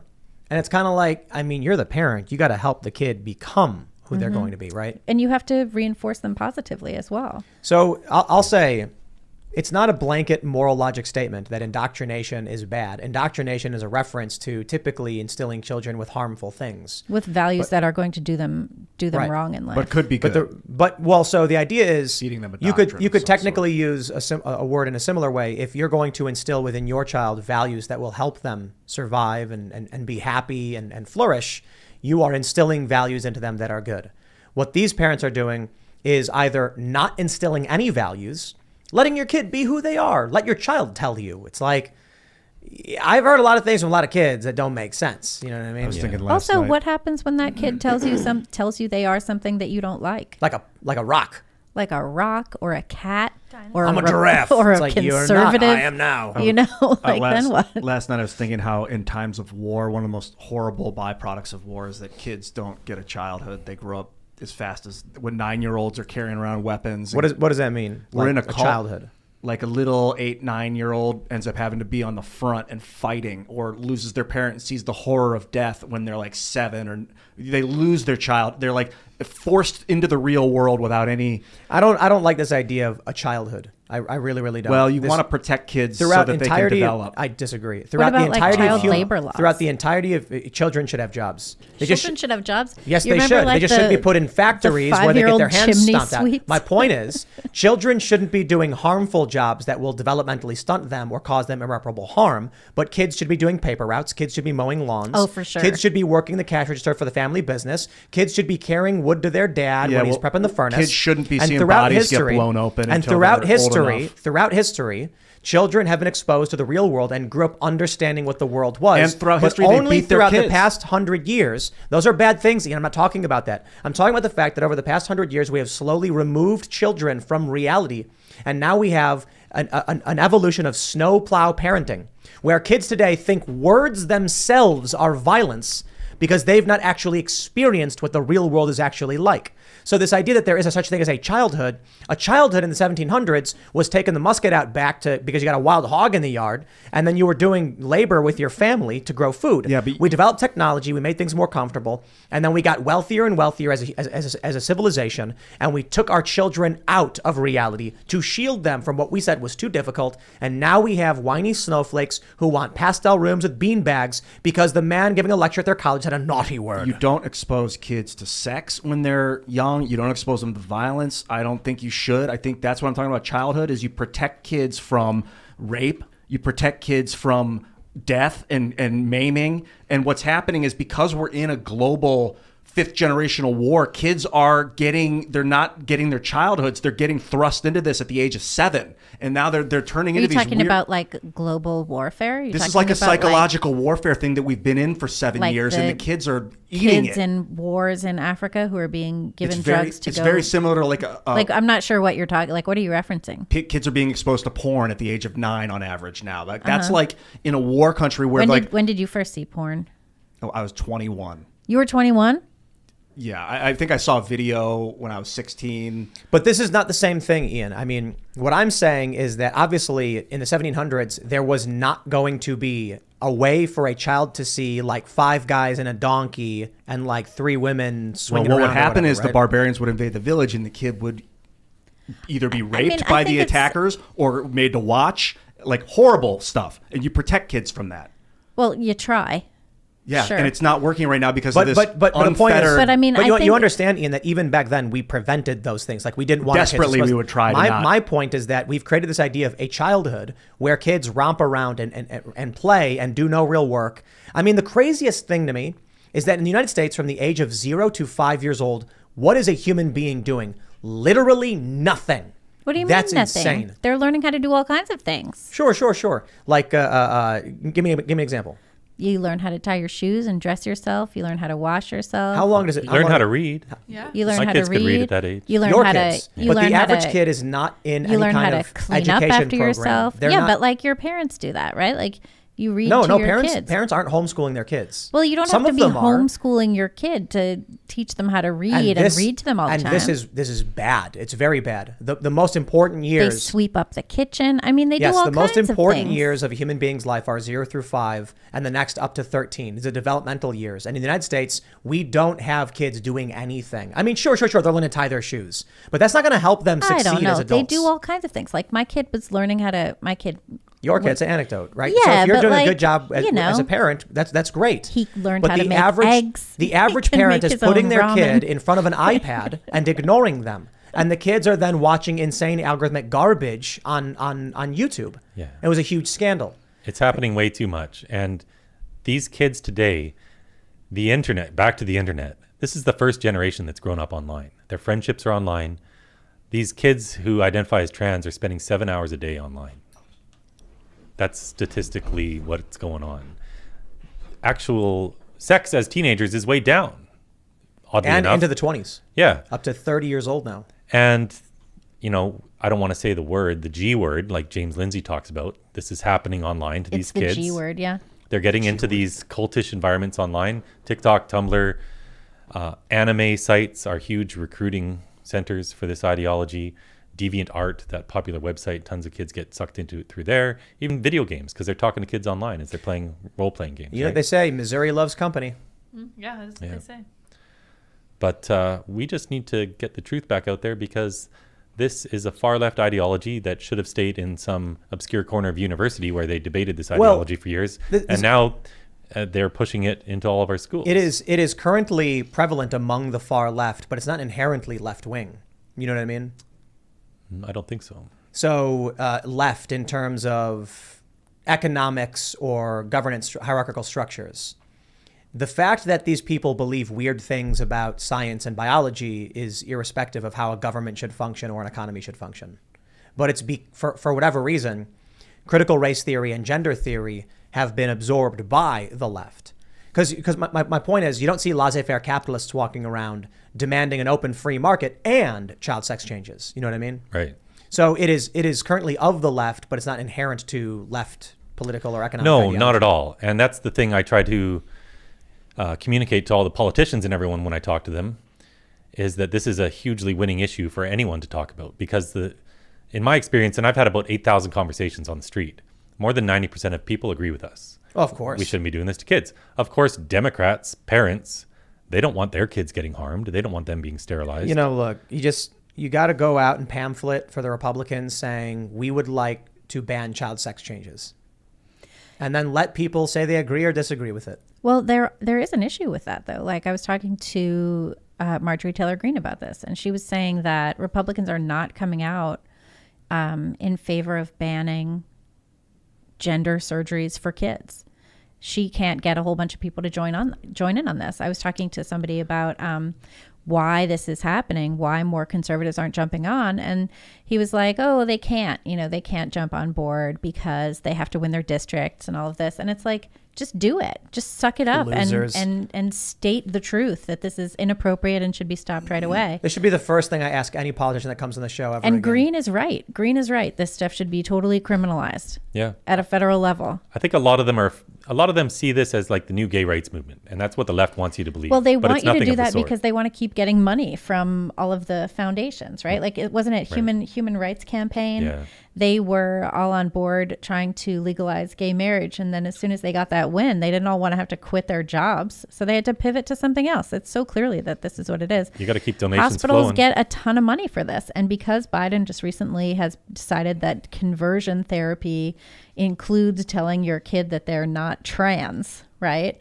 The next push is to get insurance companies to cover this for everything across the board, which of course is actually discriminatory, because if you say that a boy can get breast augmentation but a woman can't, and the reason is because the boy can get it because he's a boy and the woman can't get it because she's already a woman, that's discriminatory on the basis of sex. I say you're right. 20 years from now, this is all gone, but maybe not for social reasons. It's going to be because we're going to have a lot of people who are very angry. There's going to be hearings. There's going to be lawsuits. There's going to be, very serious conflict. But also because these people, without, I'm not trying to be mean to them. I think these people are victims, but they're not going to be able to reproduce.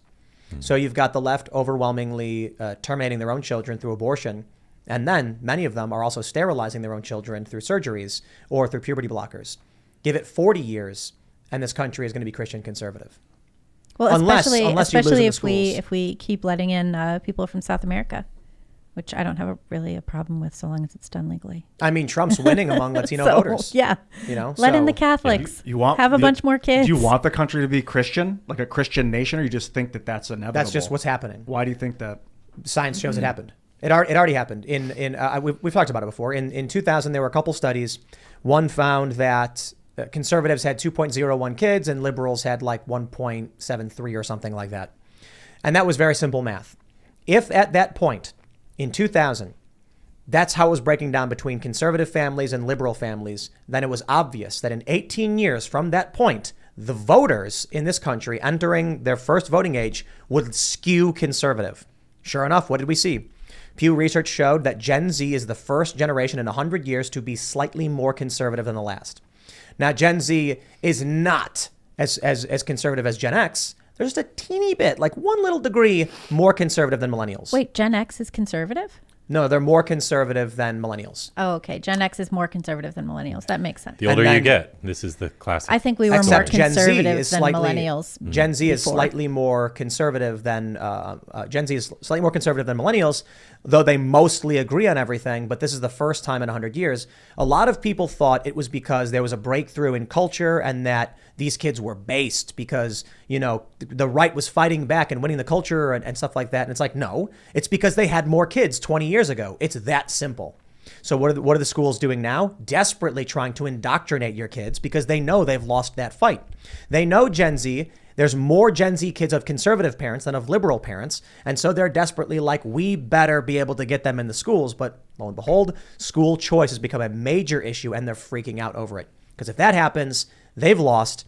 Give it 2 generations, give it 2 voting cycles, and you are going to have a massive wave of conservative voters in this country. 40 years from now, it's going to be like 51-49, depending on what happens with immigration. There's a whole bunch of variables at play here. But if we get 2 20-year periods, let's say 36 years, 2 18-year periods of conservatives having tons of kids and liberals having abortions and sterilizing their kids, the math is very, very simple. You will end up with voters who are just more likely to vote conservative, and the left will start losing, and they'll be desperate to bring in some kind of voter to help them. You know what I think? I think within 1 or 2 years, we will get a stop put to this because there's so much pressure building. And it's going to come internally from organizations like the American Academy of Pediatrics, which, by the way, we have a big protest planned for October 8th in Anaheim, where they're having their conference. There's going to be 10,000 doctors there.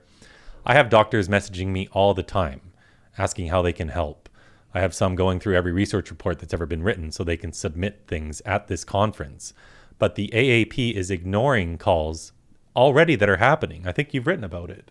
They're ignoring calls from their own doctors for an inquiry into this because the average doctor hates this. They just don't know that it's going on. We're talking about a tiny number of ideological doctors that are doing this to thousands of kids, and the rest swore an oath to first do no harm. And no matter which way you slice it, there is no justification for what they're doing to these kids. It's so crazy. I can't see how this lasts for many more years because the momentum we have is huge. And the last 2 weeks alone have been massive. I see it on the street. I think it really is simple that if you go to any American and say, would you be in favor of banning sex changes for children? Yeah. They would say, yeah, I think, yes, absolutely. It's Totally. all about framing. So what That's they're right. doing, the media keeps saying healthcare for trans kids. And that's right. not what it means. That's also like how they say allowing trans kids to play sports. No kids who identify as trans are banned from playing sports anywhere in the country. Right. They are not permitted to play sports in many places on teams of the opposite sex. That's not banning you from playing sports at all. Not even a little bit. And it's not the whole Democratic Party that's in favor of this. It's 10% of them. Really, if it's 10% of them, then why is it? I mean, it's huge. Like you had the president come out and say, affirm your kids. All of the politicians go along with it, Why do you think but that they're is? not the voters. Right. Yeah. Because the media tells them to. They 'Cause the can't media- stand up to the radicals in their party. They're cowards. When the media says, well, I mean, actually, in the past few primaries, the far left has been losing, and the moderates had been doing fairly well. So maybe that will change. But also with the Republican Party, it's the inverse. The MAGA Republicans are actually doing way better, and the establishment's losing out consistently. And that's why they're going after Trump supporters, because those are the people who are they're winning. losing. I'm kind of like, I hope they do lose. I support people's right to experiment on themselves personally. Like if you want to cut yourself, if you want to get a piercing, if you want to take a drug, like I'm whatever. But when the kid, like a 16, 17-year-old, they're starting to become an adult, but the parent's kind of the guardian. Like a parent. So if a 12-year-old gets gender surgery of some sort, is that not the parent experimenting on the kid? Well, I think that parents have different reasons why they go along with it. Some parents, I think, are just fully indoctrinated into this mentality themselves, and you would know better than me on this. So this is happening in schools, that they're socially transitioning children, changing their names, changing their pronouns, and hiding it from parents. There's a woman in California, her name's Abigail Martinez. Her story encapsulates this perfectly. Her daughter grew up healthy, normal girl. They came from El Salvador originally. Girly girl, wearing princess dresses, all that sort of stuff. Got into high school, started to hate her body, started to get teased, joined the school's QSA or GSA, the Queer Straight Alliance or Gay Straight Alliance Club, where they feed them pizza and love bomb them and tell them that maybe you're born in the wrong body. And she became indoctrinated to believe that she was a boy. And the school hid this from her mom. Why? Because her mom is a Catholic. That happened in Florida as well, with a dad. Yeah, it's happening everywhere. In Florida, January Littlejohn, who we know, the school drew up a gender transition plan for her daughter without telling her. Right, it's crazy. But anyway, this girl became indoctrinated to think she was a boy. She was just struggling. She was dealing with depression and anxiety. And mom knew that testosterone was not the best thing for her girl. But these social workers who have known this child for 2 or 3 hours took her into custody. They took her away from her mom, put her into foster care, put her in a group home with other so-called trans kids, and I do not believe there is such a thing as a trans kid. We should frame this as children with gender dysphoria, because there's no alternate form of human. There are just girls and boys. But anyway, the state of California took away custody, put her on testosterone, and while she was still separated from her mom, she knelt down in front of a train. Wow. Police had to pick her body up in pieces. And this is what's happening in this country all over the place. Parental rights are being stripped away, and we are not allowed to parent our own children. In British Columbia, where I'm from, a dad went to jail last year. Why? He spoke out against his daughter's transition, which he was powerless to stop. And you're not even allowed to say his name in Canadian media. It's Rob Hoogland. Right. I say it all the time. Right. Let them come for me. I don't care. Well, we're not in Canada. Yeah. And so at the age of 13, what happened was in the Delta School District, this girl, the first year they taught gender ideology in school, this girl came to believe she was a boy. The school district sent her to a psychologist named Wallace Wong. This guy says he's transitioning over 1,000 kids. His youngest patient is 2 years, 9 months old. Over 500 of his patients are in the British Columbia foster system. Wow. That's about 10% of all the kids Are in they state just care. sterilizing poor people? All these kids are struggling. These aren't the kids who are thriving, who are great at sports, who are beautiful and all that. These are struggling kids. It's like a new residential school system. Yeah. Whether it's intentional or not. This psychologist sent this girl to the BC Children's Hospital, and at 13, she signed a consent form for testosterone. The dad wouldn't sign it. So the endocrinologist sent him a letter, which literally states, I have it. It says, you can be a friend and advisor to your daughter, but you can't intervene in essentially her own sterilization. Whether it's intentional or not, the end result of this are that poor people are being sterilized And medicated. And medicated, but it will prevent them from reproducing. Now, if you went back 100 years, you'd have a lot of eugenicists cheering for this right now. It's like Margaret Sanger would be thoroughly on board with this whole project. Eugenics of autistic children. Yeah. I can't stress it enough. So many of these kids have autism. Where's the Autism Society? They're doing nothing. You've got a dad from Canada traveling around the world having conversations on the street, getting arrested and all this crap. Like, where are all the professional organizations standing up for these kids? It's all parents and beautiful, wonderful people like Libby Emmons, who's doing more of any journalist in the entire world to expose this. The amount of content you put out is incredible. So I love you to death. Thanks. But this is such a problem, and we've got to all speak up about it more, because it's not about hate. It's the exact opposite. It's love. And we're the ones trying to help these kids to be who they really are. It's true, too, but I will also say that I think it's inevitable that this stuff ends, because these people are clearly, we're already seeing on the D-Trans subreddit, 40,000 people and regular posts about how their lives are ruined from this. Yeah. So you can't just stop people from speaking, and it's already going to a dark place because it's been going on for a while now. Yeah. So I feel like it's inevitable that sooner or later there's going to be too many people who are. There's going to be lawsuits. There's going to be committee hearings. There's going to be people in medical. There's going to be doctors probably going to go to jail. You know, I don't know how many, but I think when you get enough people, there's going to be hearings. There's going to be fines. There's going to be penalties. We can look back at some of the medical practices we've had in this country, thalidomide being, you know, example of a big mistake. Yeah, that was a big But babies. people were affected by it, and there's going to be hearings, and there's going to be recompense of some sort.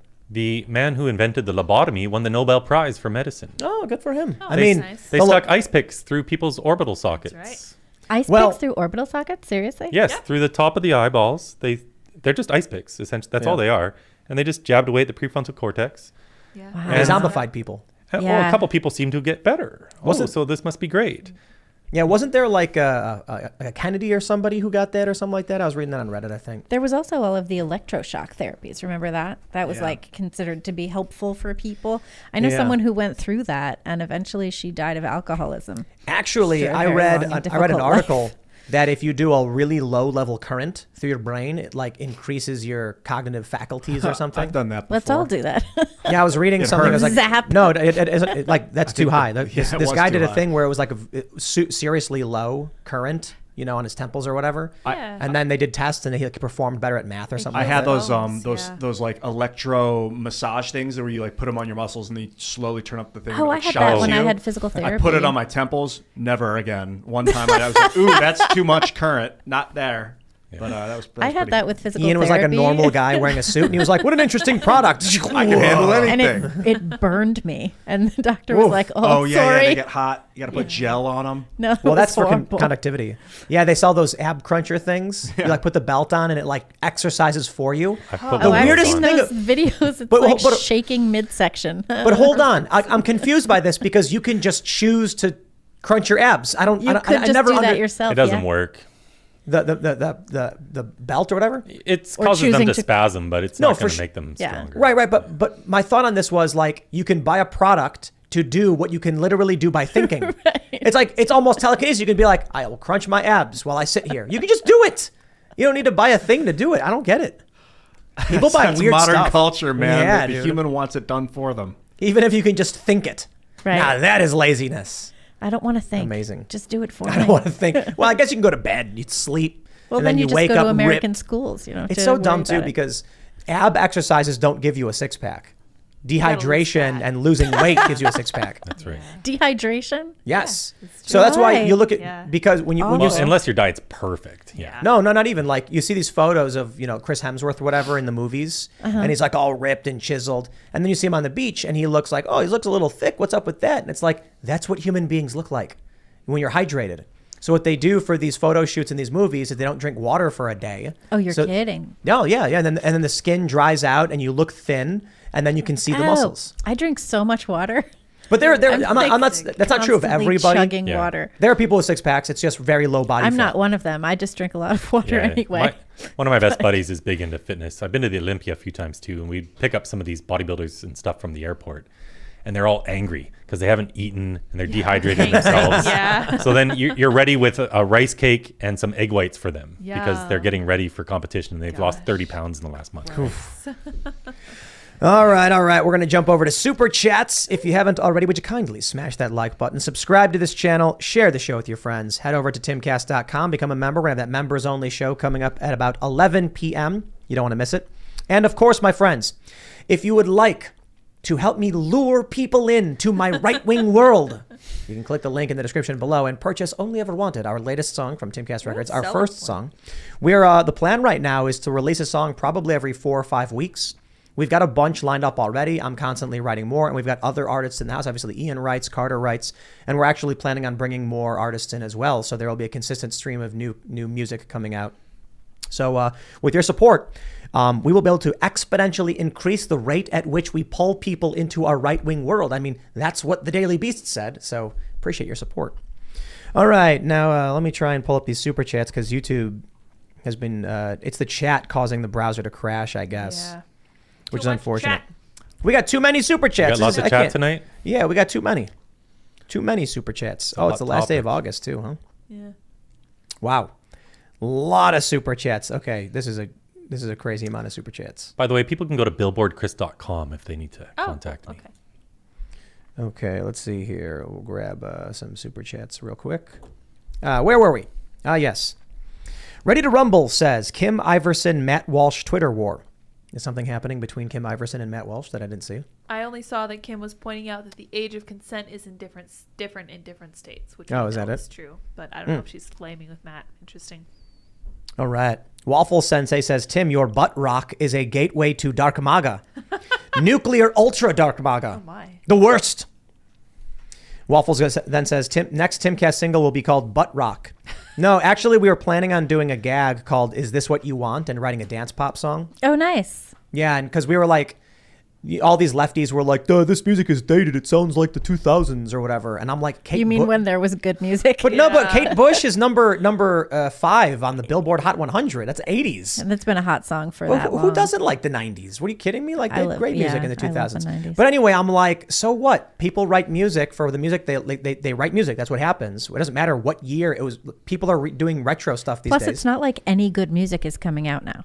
But that's not even that's not even the issue. It's like we ended up looking at the Hot 100 and we were like, is this the kind of music we should be making?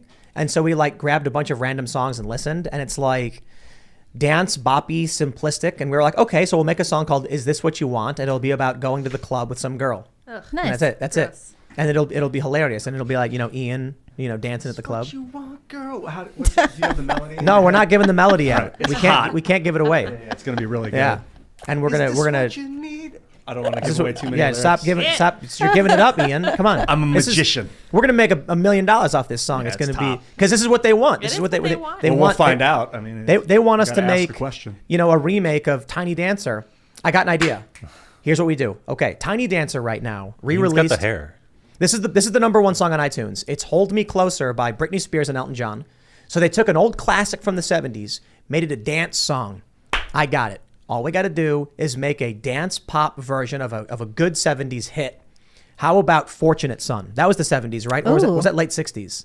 I'm 70s? so into that. Yeah. That'll be fun. Dance pop, Creedence that. Clearwater Revival, Fortunate John Son. Fogerty, is that his name? Yeah. The singer? Yeah, I got that. Let's do Dance Pop 1 by 3 Dog Night. Nice. Let's go back even further. Let's do Rag Mop Dance Pop. Do you guys know Rag Mop? Just get some Come Betty on. Goodman out there. Betty Betty Goodman, Yes. Dance Pop, Rag Mop. We got That's what in I'm the talking video. about. We got to do it where like it's one guy's face, and then it like blends into the other guy's face as we're all singing the lyrics, and then into the other guy's face. You know what is fun That's though old is all ABBA that stuff. all the old Motown stuff with the guys doing the like this. you Yeah, know? dance. We got to bring back a dance number. That's great stuff. Choreographed. Yeah, like Gladys Knight and the Pips. Bino says, if you play Tim's song backwards, it's Trump's campaign propaganda. Did you all notice that the song actually the instrumentation is backwards?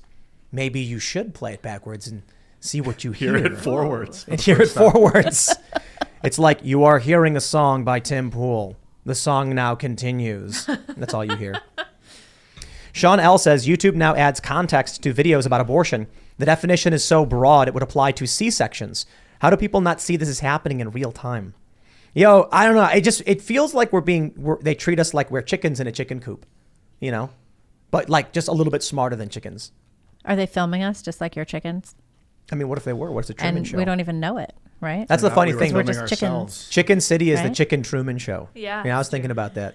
They don't mind. They're all walking around doing chicken stuff, like normal life, going burp, burp, burp, burp, and there's like cameras watching everything they do. Right? They don't even know. One of them's going to find out. I think the reason people aren't seeing it happen in real time is That would because be a there's great so much animation. information. Though. Okay, but that would be a killer animation. Like one chicken. One of the Chicken Truman chicken, Show and one he of the escapes. chicken finds out that he's actually on Chicken You City. hear that, Kent? Are you listening? That would be really go pretty there. funny. All right. Logan Culver says, speaking of MTG, just want to shout out the best gaming store on the East Coast. The White Knights Game Room in Williamsport, PA, has to be the largest inventory and gaming area. Oh, very nice. Yeah, we did for the Cast Castle, up on Cast Castle YouTube channel, Marjorie Taylor Greene. Turns out she's a pro-tier Magic the Gathering player. Who'd have thought that MTG played MTG? Yeah. It was funny. Is that out yet? All right. Mark. It is It out, is. yeah. Yeah, it's up. Oh, okay. Mark VA says, actually, Tim, from your previous video, it's 2/3 of the Senate is needed to convict and remove a president or other defined officer. Article 1, Section 3. Thanks for all your content. Ah, yes. I said 60. It is what, 67? So more than that. Be it. More than that. Charles Neal says, I've been a correctional officer for the last 8 years. I recently started a nonprofit called Humane Justice Foundation, a foundation made up of officers and former inmates. Would love to come on. Well, we'll take a look into it, my friend. Thanks for the super chat. Ian Kinney says, someone shouted out Chris Webby last night. Yes, check out Raw Thoughts 4 and 5. Also, Topher, the Marine rapper. Struggle Jennings, Tommy Vexed, and Burden. Culture Vultures. Very cool, man. Gotta win the culture stuff. I think Fake Woke by Tom McDonald reached number 14 on the iTunes Top 100. Nice. Because I was shouting it out, saying that people gotta buy music to support the culture. And then Tom tweeted about it. He's like, I'm number 3 in rap. I don't know where he's at now, but he's number 14 on the Top 100. So that's cool, right? Yeah. Let's grab, Murph Try says, Libby, you can never trust a hot chick. It might be James O'Keefe in disguise. This is what worries me, y'all. This is a concern. Mm-hmm. Yeah. Yep. Very real concern. Yeah. He's going to pull off the mask and suddenly It's it's gonna going to be. It's going to be like those Mission Impossible masks. And there's going to be like a hot chick, and then it's You James know, O'Keefe. pull off the arms too. Yeah. Yeah. We He got a grows several feet. We had a Vancouver person in the comments there. Yeah. I Which saw one? that. Where? That's cool. They'd seen me at many of the the bottom. anti-mandate protests. This one? Nice. Oh, Vierik says, holy ish, I've seen this guy while doing multiple anti-mandate protests in Vancouver. We had so many marches with thousands of people that the news just didn't cover. Yeah, COVID was annoying to me because I was out there having conversations about this, and all the conservative media were always focused on COVID, which I understand, of course. But I knew that once COVID finally waned, that conservatives would finally get on board with this, and it's happening. So I'm excited. Get on board with talking about gender ideology and what's happening to kids, Yep. All right, Valoran says, shout out to James O'Keefe for his work on getting results and freeing the schools from the fascists who don't hire Catholics. Next up, the FBI. Yeah, good job, James O'Keefe. That guy's put on leave now. He admitted to committing crimes. Yeah. So how do you get criminals out if you don't have people like James O'Keefe? This is why they hate him so much. I was talking to a guy, and I mentioned... Somehow James O'Keefe came up, and he was like, oh, I don't know, that James O'Keefe guy, man, nah, he's not good. And I was like, what?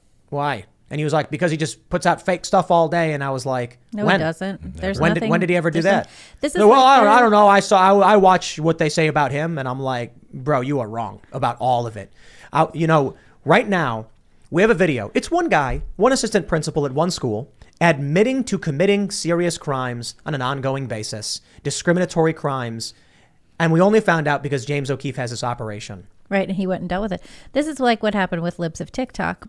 She was putting out all of this information about what was going on at gender clinics, and reporters at the Washington Post and NPR and NBC, instead of taking, the material that she put out and saying like, oh, I wonder what's going on here. Let me actually try to do some digging.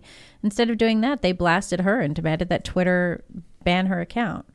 They don't want to look into it. They just want to blast the journalists who are actually doing the work and the reporting.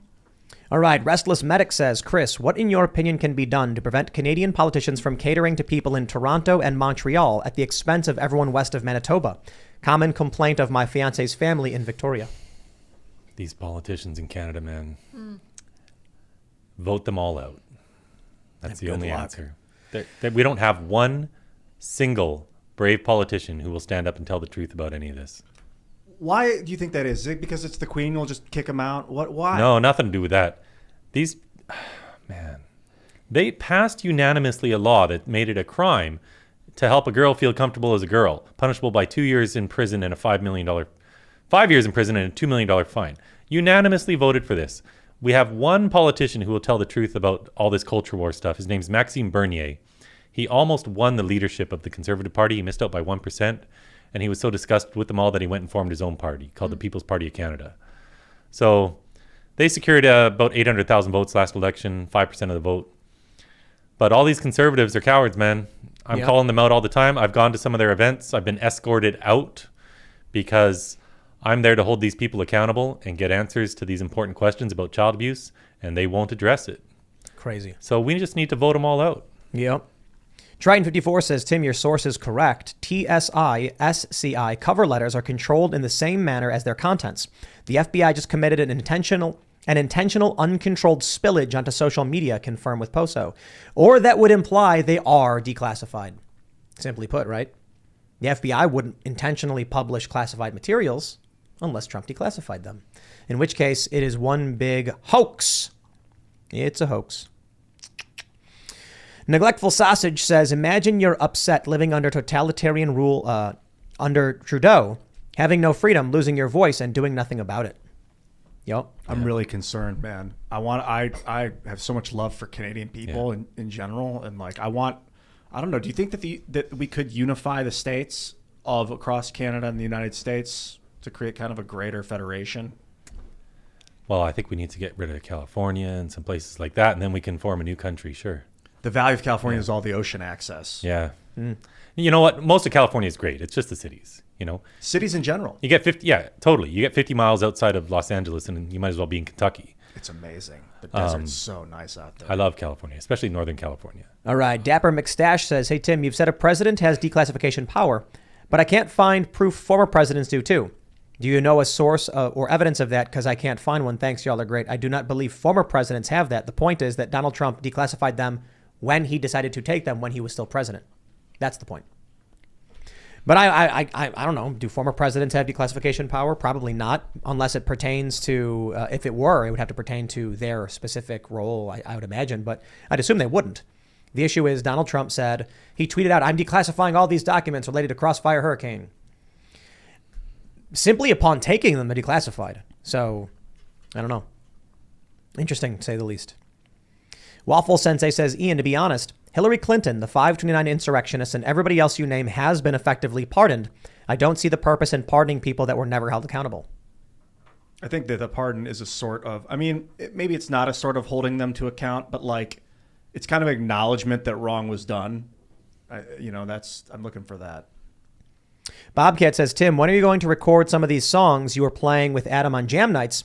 We've been waiting for a proper recording of them for over a year. I think Only Ever Wanted was one of the songs I played. Maybe not. I don't know. We've got, I think 3 that are one is completely done, has been done since April? Yeah. And we've just been planning how to release it because we were planning on doing an album and then decided that that's not really the way things work anymore. You know, dropping an album just muddies things up. So we've got one song that we're probably ready to release in 4 weeks. We're working on a lyric video for it. But we'll see. We're working with some industry guys to figure out the best way to get it radio play and properly launch it.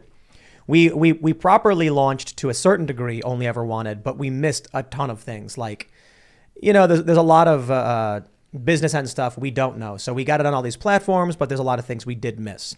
So hopefully the next release in about 4 or 5 weeks will be even better. It'll be a lot of fun. I wish we could do music videos for every single one, but lyric videos are probably what we're going to get. All right. Jesus Crisp says, congrats, Tim, on being the face of the Church of Woke's version of the satanic panic of the 80s and 90s. Shame on your rock music. Nah, it's all fake news. We released a song 2 years ago called Will of the People. And a lot of people are saying they like that one better because that one's overtly political. But they didn't come out and say anything about me when we launched that song. They did not care. I think the issue is Will of the People was a political message and it did well among people who are into politics. This song is apparently doing well among regular people who aren't involved. And that's the scariest thing to the woke beast, that we could actually build cultural influence with people who are not involved in politics. And then instead of coming out like Natalie Portman and being like, defund the police, we'll come out and be like, nah, no, we're not going to do that. That's dumb. You know what I want to say too? It's like these satanic panic people, it's like they're just not cool. You know what I mean? They're like the dorky kids who are like, it's so lame that they're making music. It's like, okay, dude, well, I don't care. Exactly. I'm having fun. All these people who want to defund the police are the first ones to call the police on me when I show up somewhere. Yep. Every time. All right. Joe Spinella says, common law marriage, both parties sign a mutual contract devoid of lawyers. Yeah. I don't know. I thought common law was like you just magically become married after 7 years or something. I thought that was what it was too. Yeah. But I don't really know. Garhunt says, Chris, the 6th leading cause of death in Canada is euthanasia. Being poor is a reason for euthanasia in Canada. CAVA is advising soldiers with PTSD to euthanize themselves now. Prairie Prov joined the U.S. now. Yeah, that's correct. A vet called in, called Veteran Services to get help with some issues that he was having, and he was recommended euthanasia. Yep. I'm telling you, it really does sound like Yeah. they're just trying to reduce population. They passed man. a bill They last kind of year are, on yeah. euthanasia, Yep. and now it's the 6th leading cause of death. So a And guy calls you can also in. give you can also have medical conditions be a reason why you're seeking suicide, which obviously, like, you have a medical condition. Well, I mean, hold a on. Like, what if- mental condition. Oh, mental. rather. I was going to say medical. I was like, Yeah, so if sorry, you've got I like misspoke. stage 4 cancer that's inoperable or incurable, it's a different question. But But they're talking about mental illness Right. as a reason to seek suicide, which it used to So be that we would try to prevent people with mental you're illness like, from killing you call an themselves. emergency hotline and you're like, I'm feeling really bad, man. I need help. Have you thought about killing yourself? Have you thought about taking these extra drugs and dying right now? Oh my god. No, Yeah. I don't want to do that. I need help to stop me from doing that. And they're like, well, Well- here in Canada, you know. Yeah, Suicide would be paid for. Yeah, the Forbes author who, quote, writes about accessibility, inclusion, and social justice wrote, quote, Canada's new euthanasia laws carry upsetting Nazi-era echoes, warn experts. And I think they're right. Yeah, it's not good. It's horrifying. No one's talking about They it. also put out workbooks for kids so that kids can better understand the process of government-funded suicide. That's I'm great. going to read this, but preface by saying it is incorrect. Oh. MT Jeeves says Ian is the prime example of the college-educated Newman who knows nothing of money, but doesn't pay his loans and waits for us to do so. Glad I dropped out, worked hard and honest, and stayed debt-free. Now I get to pay his.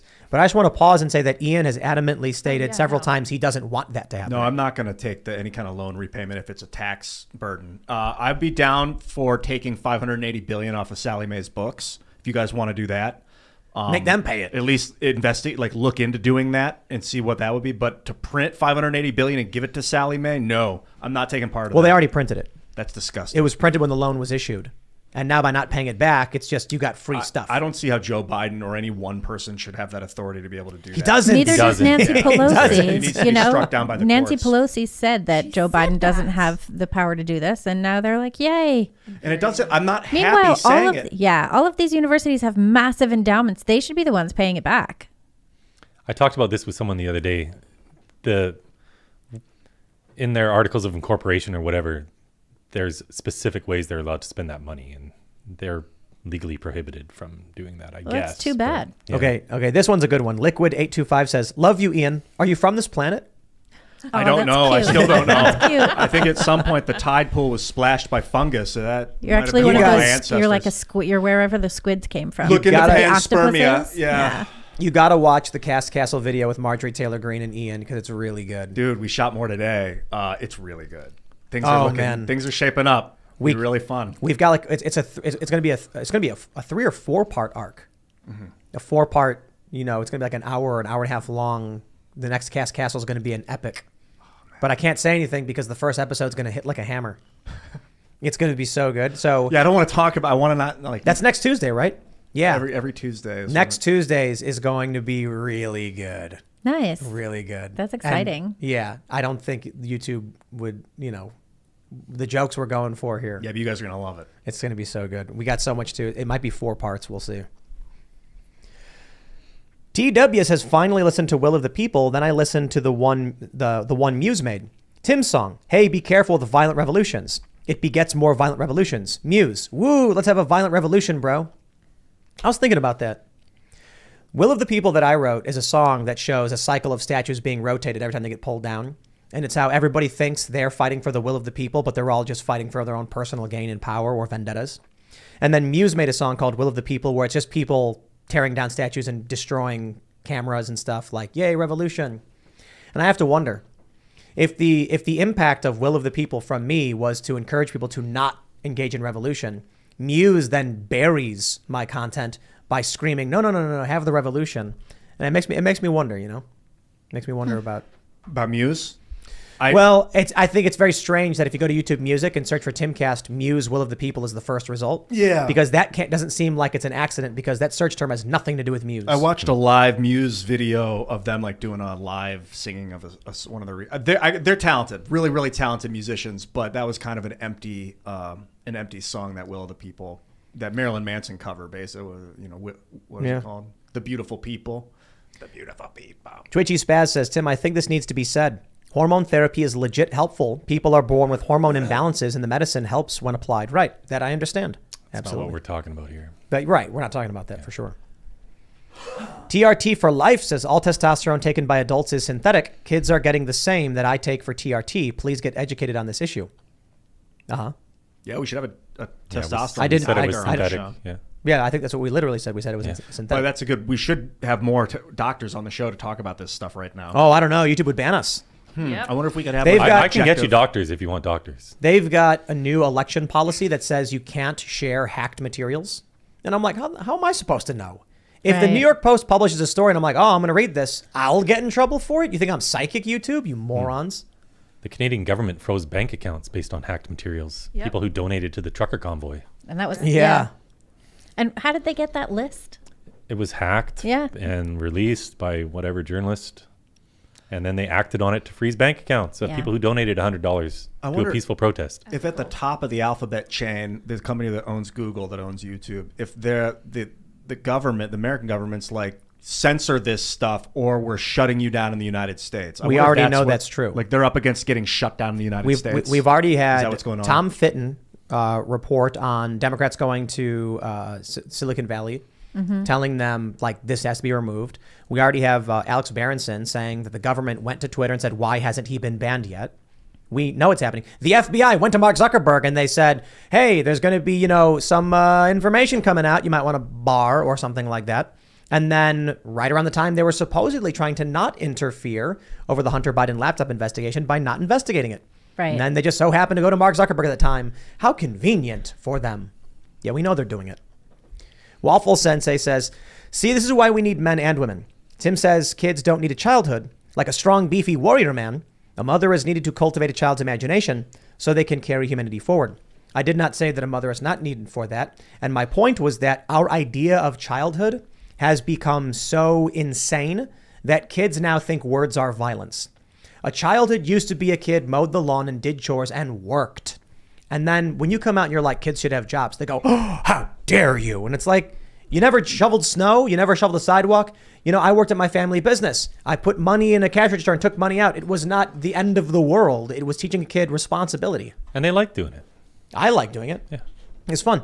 My kid And then asked I bought, me recently when he could have a job.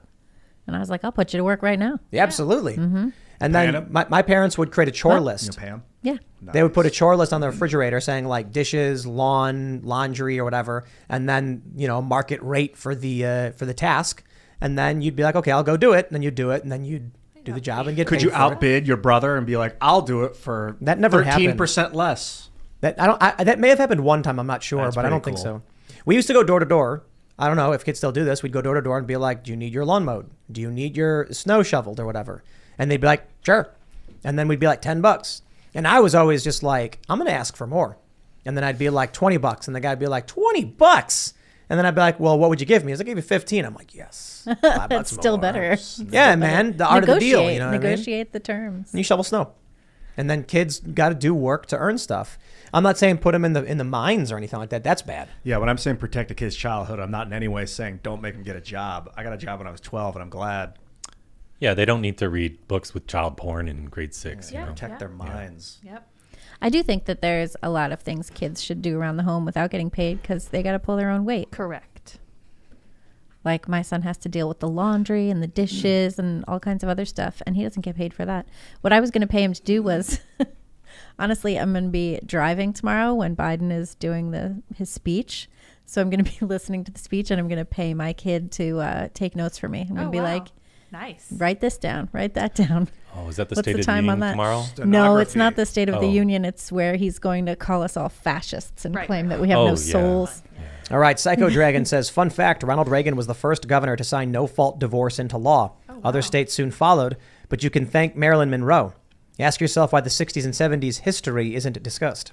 Yeah, Reagan also pushed gun control. I love how they really like Reagan for some reason. I Reagan don't get pushed that. gun control He was the because guy. of the because of the Black Panthers in Oakland who were out there when police would pull black people over and they'd see the Black Panthers standing there with guns, and the Black Panthers would be like, what are you gonna do now? Good. Yeah, It's called the Second Amendment, baby. for real. And that's why Reagan started dealing with gun control, because This he is- didn't look. want black people in Oakland to have guns. This is why when I saw So Antifa, it's not a good thing. Yeah. So when I saw Antifa standing out with those guns outside of that drag show, I was like, good. Good for them. Were those actual guns? Yeah, look They pretty were, actual I thought gun they were, like. AR-15s. They weren't. Okay. You're allowed to do it. Now, the show going on inside, I have, issues with for sure. But the right to keep and bear arms. Now, I do think That's new for Antifa because they've traditionally been against guns. No. No. John Antifa's Brown Gun always Club, been they're pro-gun. Really? Yeah, John pretty- Brown Socialist yeah. Rifle Association, John Brown Gun Club. They are pro-gun as they come, baby. Okay. I'm Yeah. very wrong. Yeah, there was even one Antifa guy, John Brown Gun Club, had a ghost gun and went and started shooting at an ICE facility and It might just firebombing be it. Canadian Antifa Maybe. because Yeah. Canadians are opposed to. You can't even have a gun. Well, No, you and Trudeau can't. has just banned purchase, transfer, or Right. import of all guns Exactly. too. And they're introducing a new law. We know where this goes. Yeah. We're going to be sitting Doesn't in go America well. just like watching the news about the Canadians being shuffled into, medical centers or something. I would hope For that euthanasia. people would not stand for Recommended euthanasia and Yeah. sterilization. At what point it stops being an option and starts being mandatory for certain ailments? I mean, it is socialized medicine, so At what why would point they are want they to going have to to pay for say, that? well, they're going to say, look, you've got, stage 3 cancer, so you're being prescribed euthanasia.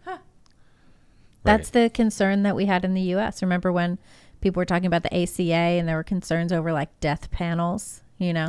Yep. Well, we know how people are treated in these long-term care homes too. Yeah, not particularly Totally well. neglected. Yeah. Yeah.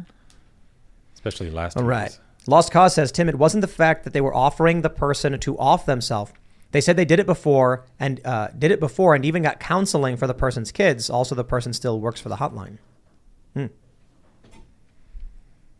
All right. What super chats do we have here? What's a diagolon? Ronnie says Canada and the U.S. should make diagolon. Look it up. Huh. That sounds like it's Interesting. something bad. That sounds terrible. Trying to trick me into reading bad things. Sounds like a disease. Hoban says, hi, Tim. I want to correct the record. School choice would not stop woke schools and could even make it worse because less oversight. If you'd like to know more, James Lindsay talks a lot about this. Ah, interesting. Yeah, James Lindsay's not totally in favor of the school choice. That's for sure. Well, I am. I don't get that. My friends, if you haven't already, would you kindly smash that like button? Subscribe to this channel, share the show with your friends, head over to timcast.com, become a member. We're going to have a members only show coming up for you at about 11 p.m. And if you would like to, once again, help us lure people into our right-wing world using the power of rock, then click the link in the description below and buy our song, Only Ever Wanted, because we greatly appreciate it. We are going to be pushing it just until tomorrow. Tomorrow's the last day because that's just how that's when they do song tracking. I don't know if the song will actually chart or anything like that. We did get a lot of play, but I don't think we were on like radios or anything like that. So, but purchases matter. It's 150 streams for every one purchase, and so if we got like tens of thousands, then we would probably chart or something like that. And we just want to have an impact, and we want to have a good launch for the music endeavors we're doing because we're going to do a bunch more, and I really do appreciate all of your support. You can follow the show at Timcast IRL. You can follow me at Timcast. Billboard Chris, do you want to shout anything out? I just really appreciate being here. If people want to reach out to me, they can find me on billboardchris.com. And I'm on Twitter at billboardchris. Now, they're censoring me.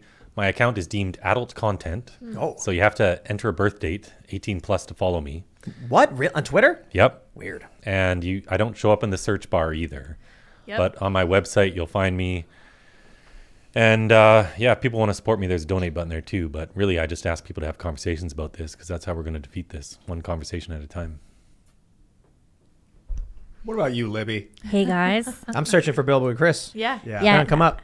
Is it at Billboard Chris? Yeah. When you type it, you can click on the at Billboard Chris, and then you'll find me. But I don't show up in the search results. Yeah. Wow. I'm Libby Emmons. You can find me at Libby Emmons on Twitter or at thepostmillennial.com.